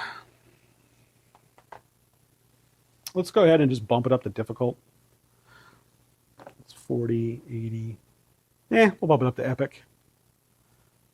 This might end poorly. So 280 health, 280 soul shield, 280 energy. The soul shield is going to take 50 off of our relics. We are going to have the assassin do damage reduction. She gets plus 3 damage, minus 7, so it's going to be minus 4 damage for 10 rounds. I will keep track of rounds here. 1, 2, 3, 4, 5, 6, 7, 8, 9, 10. Luckily, our bark armor actually goes for the same amount of rounds. Okay. We are both favorite opponent is construct. That is so 6 total, plus 6 more is 12. And we did do the toxin, so this goes down to 14. And now we got to see what we want to do. So yeah, she does some stuff and some things. But luckily we do have we have 5 relics, so it's going to help us with depending on what she's doing. I also still have my racial abilities that I have not done yet.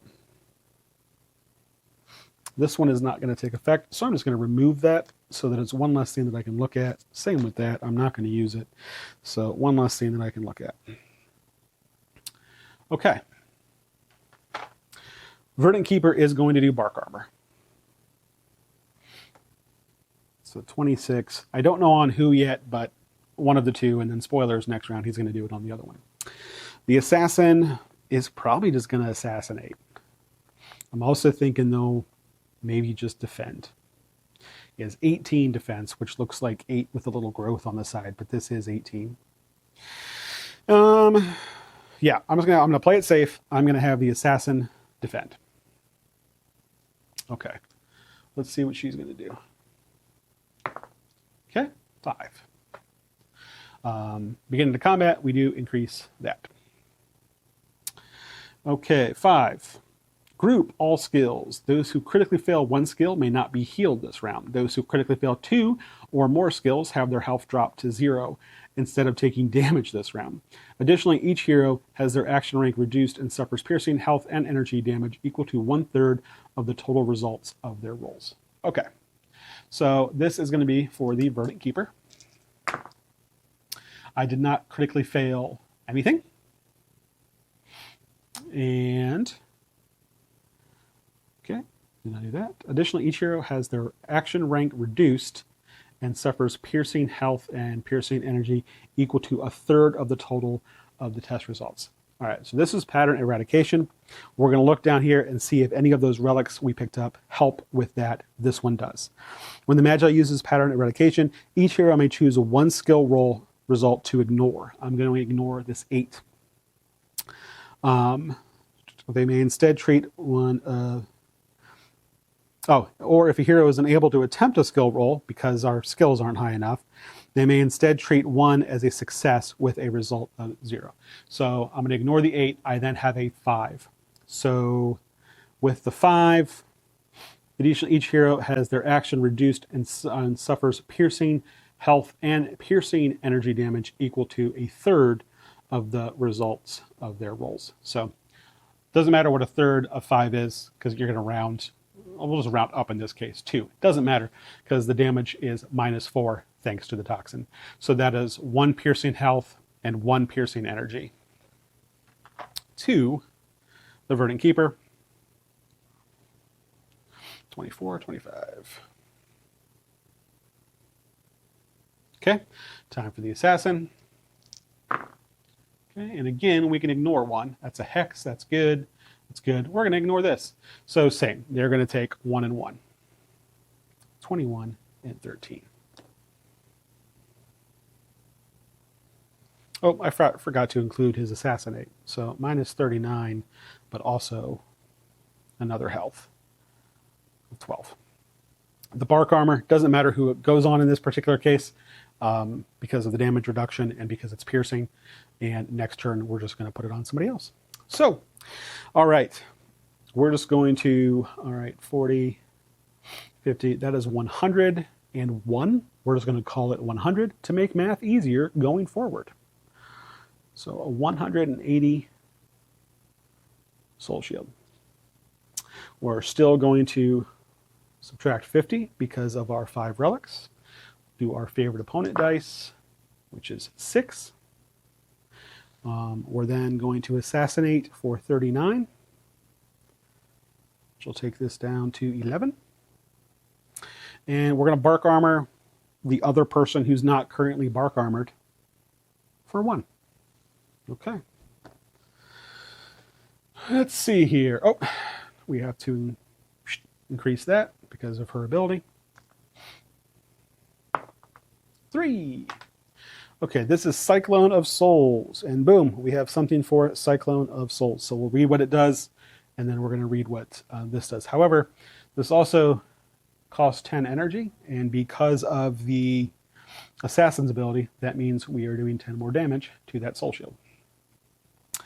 Group Health, Navigate, and Explore. The Magi shreds the air with her soul threads. Each hero suffers 30 health damage. Those who succeed Explore suffer half damage. Those who fail Navigate become encased. Okay. The shield redirects the Magi's Cyclone. It deals 14 health damage instead of 30 and cannot encase anyone. Heroes roll their Explore with a -1 bonus when attempting to reduce this damage. Okay, so we're going to start with the Verdant Keeper. We have to roll Navigate and Explore. Yeah. All right, we have a 5, and we have a 9. Our Navigate, though, is 14, so we're okay there. And the Explore, we're okay there. Let's roll for the Assassin. A Hex, and a 9, which is actually an 8 against a 14, so we're cool there. So it deals 14 damage instead of 30. So 14 damage instead of 30 cannot encase anyone. It's half damage if you succeed on your Explorer, which we did. So it is only 7 damage -4, so it is 3. We are each getting hit for 3 health damage. However, we each have Bark Armor. Bark Armor is defending for 12, so we each take nothing. Haha, take that, Adrimon. That's why these relics are, you don't have to have them to fight her. I highly recommend it, though. Okay, so 50, 60, 105. Again, we're just going to call it 100 to make things easy. So 80 left. On the Soul Shield. 50 coming off because of the relics. Another 9 coming off. We're going to call it 10. We've shortened ourselves earlier, so we're just going to call it 10. Okay, so we have to hit the soul shield for 20 more, and then we can start going after her. We are going to have the assassin defend. When he defends, he's going to get 2 health and 2 energy back. So 22 and 13. Also, this is round 3, I think, so I'll take that away now. Not that I don't think we're going to go the whole time, but we don't know, because she can get pretty powerful. And then we are going to have the Verdant Keeper do the Petal Storm. So currently it's going to hit for, I didn't upgrade this at all, 24 plus 3 is 27. Let's see. I guess is no. Ooh, Hex. That's only a 1 plus 11. It is. It's going to get strengthened by 1. That is surprising. My 12 is higher than its 11. So 28. Which, assuming she doesn't defend, now that I put it out there, she will. That should take care of the soul shield.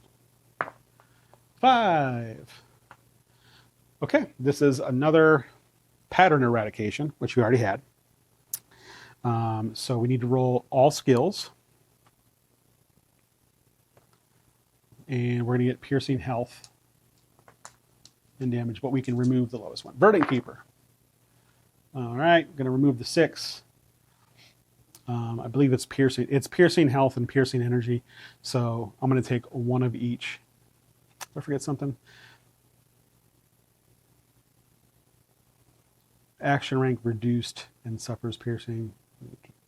Oh, my action rank is also reduced, which won't matter in this case because we're doing more than enough to knock her out.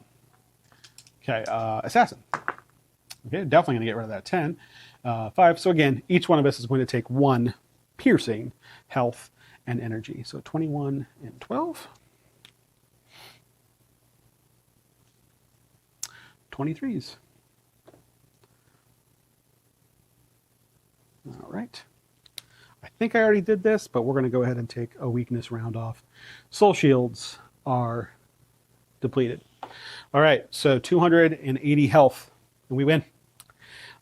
So far, we've had the stuff we need to kind of block what she's doing, so that's good. I'm going to put up here 280, just so we know what she started with. Because once that is down to 140, my boy Callum here is going to be hitting for double damage. Okay, no longer have the 50 because the soul shield is gone. So let's go ahead and roll favorite opponent. That is 12, which she cannot lower. And then we are going to go, they both still have bark armor. So we're going to go ahead and assassinate for 39. We are going to Petal Storm. This is a hex or a 2, it strengthens. It's a 3. So 24 plus 4, that's going to be 28. Okay. All right. Let's see what she's doing here. 2. Uh-oh. This is the bad one.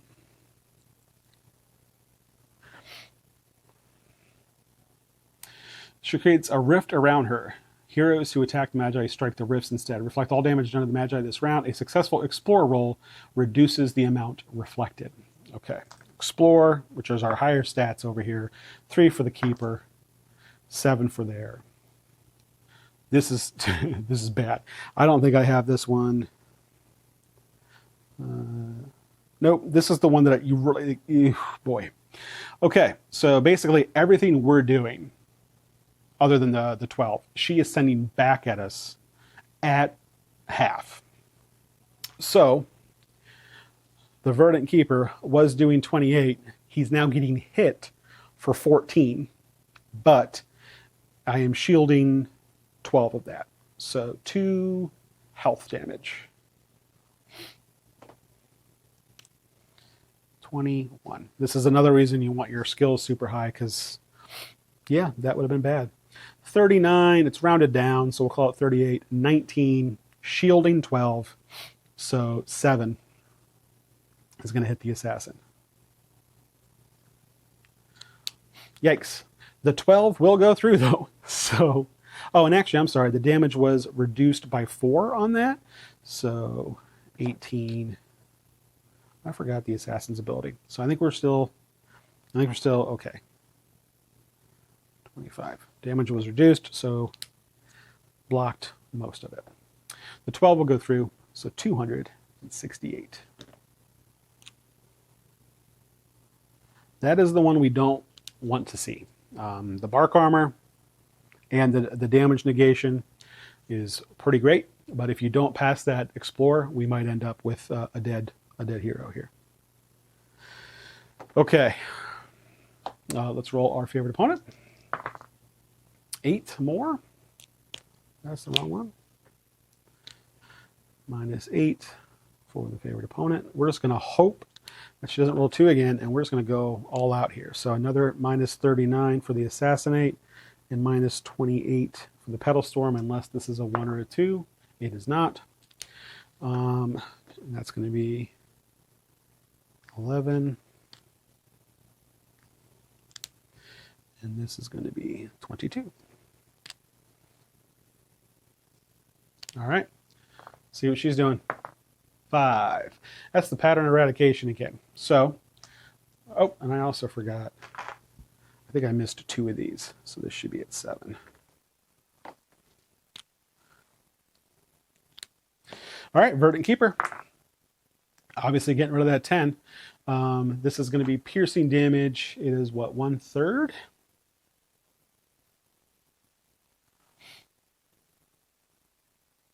Each hero has their action reduced and suffers piercing and piercing 1/3 of the total. So 8, round that down to 2. So my 28 is actually 26. Oh no, it lowers this. So it is actually 26. Okay. And I'm going to take piercing damage of, well, it's going to be reduced, so just 1, because you can't reduce it below 1. So 24 and 21. All right. Get rid of the 7. Okay, this is a little higher. So 11, it's going to be 3 off of his assassinate, so it's actually going to be 36. And then he's going to take, again, just 1, because you can't reduce it below 0. So 17 and 10. Okay. Yeah, we've hit that one a lot. I'm glad what Relic is that. That's the figurine. That's the last one we got. That's helping us negate that pattern eradication. Because otherwise, yikes. All right. So 36 and 26 is 62 plus 8 is 70. So 198.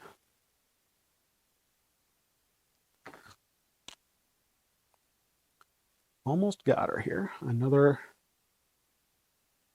weakness off. Okay, only 4 more rounds of weakness, but again, we can reapply it with Toxin. All right, favorite opponent. An 8. All right, this is not a hex. That's just a 1. This, we have that thing where it hexplodes on 8s or 1s. So we're at 9. 10, 11. So 11, but that's favorite opponent. And then we're just gonna keep on keeping on, I think.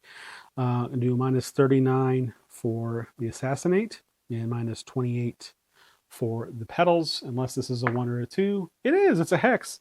So that is actually going to strengthen us by another 1, so 29.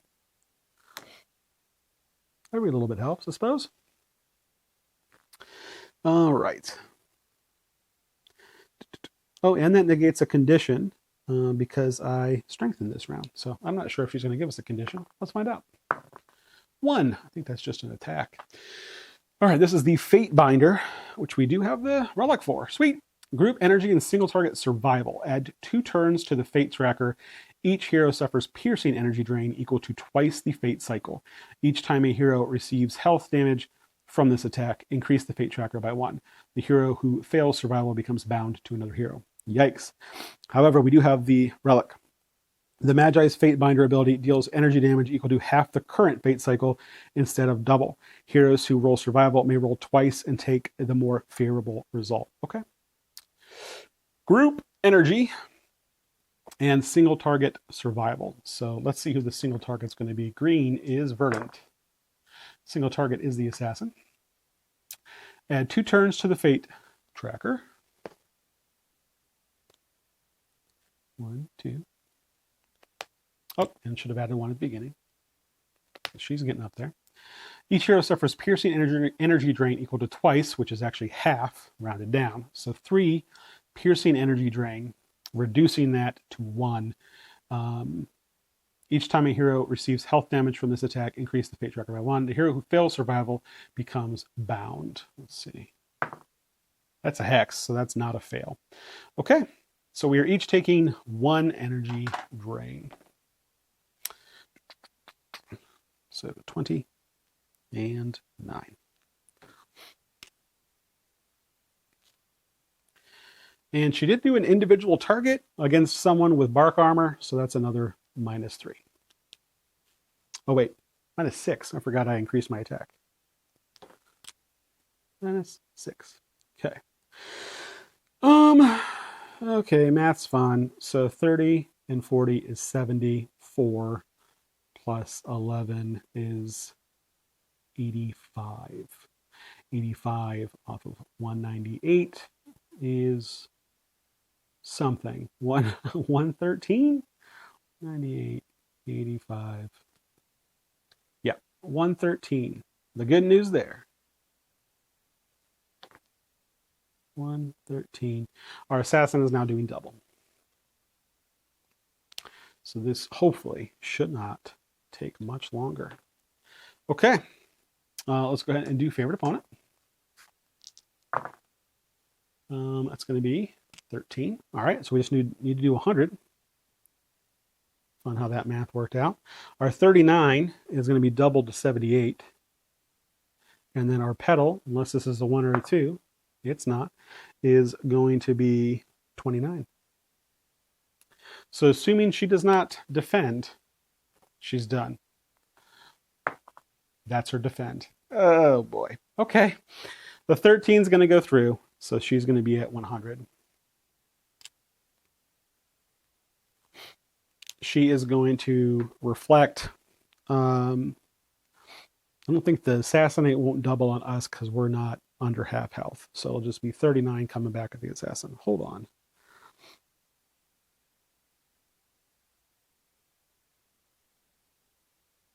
Cool. We're going to do his ability.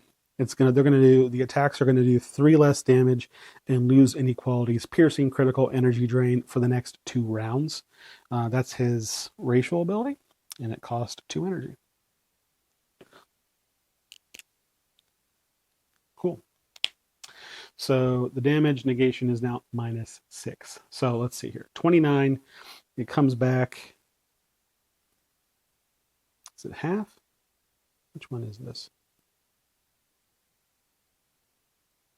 Okay, no. The 29 is going to come back at us, but we're going to defend 12.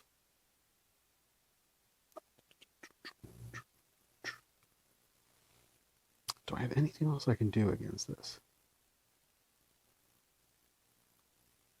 Okay, 29. Defense is going to be down 6, so that's 23. And then I defend 12, so 11.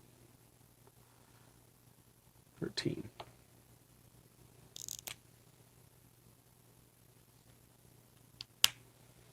Okay. 39 is going to be... Why is it half? Oh, yeah. It's half if we do an Explore. Okay. Okay. Good. Good. Okay. Cool. All right. So I thought it was half for some reason. So 14 is going to be then defended by 12, lowered down to 1. So he actually only takes, I'm just going to leave it at 13. All right. This guy, 7, 14, so we're good. So the 39 is going to be halved to 19, defending 12 because of bark armor. And then it's reduced to 6. So I think 2, I think.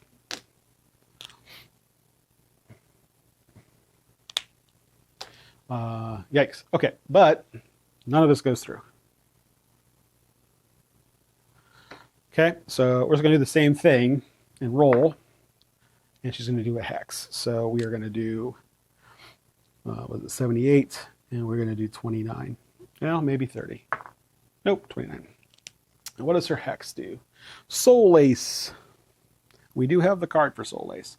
Dual target. 2 targets become Soul Lace to the Magi. Soul Lace heroes do not suffer any damage from favorite opponent, and relic bonus damage dealt to the Magi's Soul Shield. If a Soul Laced hero would be the target of this action, they become disoriented. All right, thanks to the Scepter. The Scepter's light radiance protects the souls of the group. Soul Laced heroes no longer receive damage when the Magi's Soul Shield is damaged. Okay, so Soul Laced would basically tie you to her. So going forward, that would be super bad.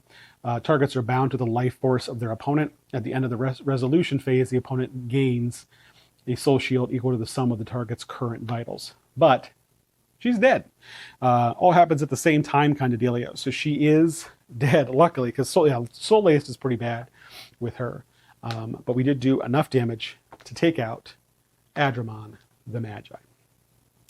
So yeah, that is Hexplore Volume 2, The Forest of Adrimon. And this used to be my favorite. This was the first one I bought just because the theme was kind of up my alley a little bit, right? I like the fantasy world and stuff like that.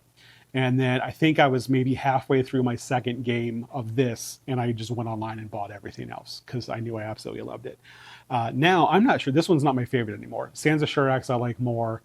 This one is either 2 or 3. I mean, I really love all of them. They're all pretty much 1A, B, C, and D, but this one is my favorite just in terms of theme, but in terms of overall gameplay, the Sands of Shurax kind of, for me, stepped it up a little bit. So, but we did it. We were successful. We defeated Adrimon, and that is Hexplore. So thanks again for joining me, and stay tuned. I'm going to still attempt to get Josh and Tim to play this one.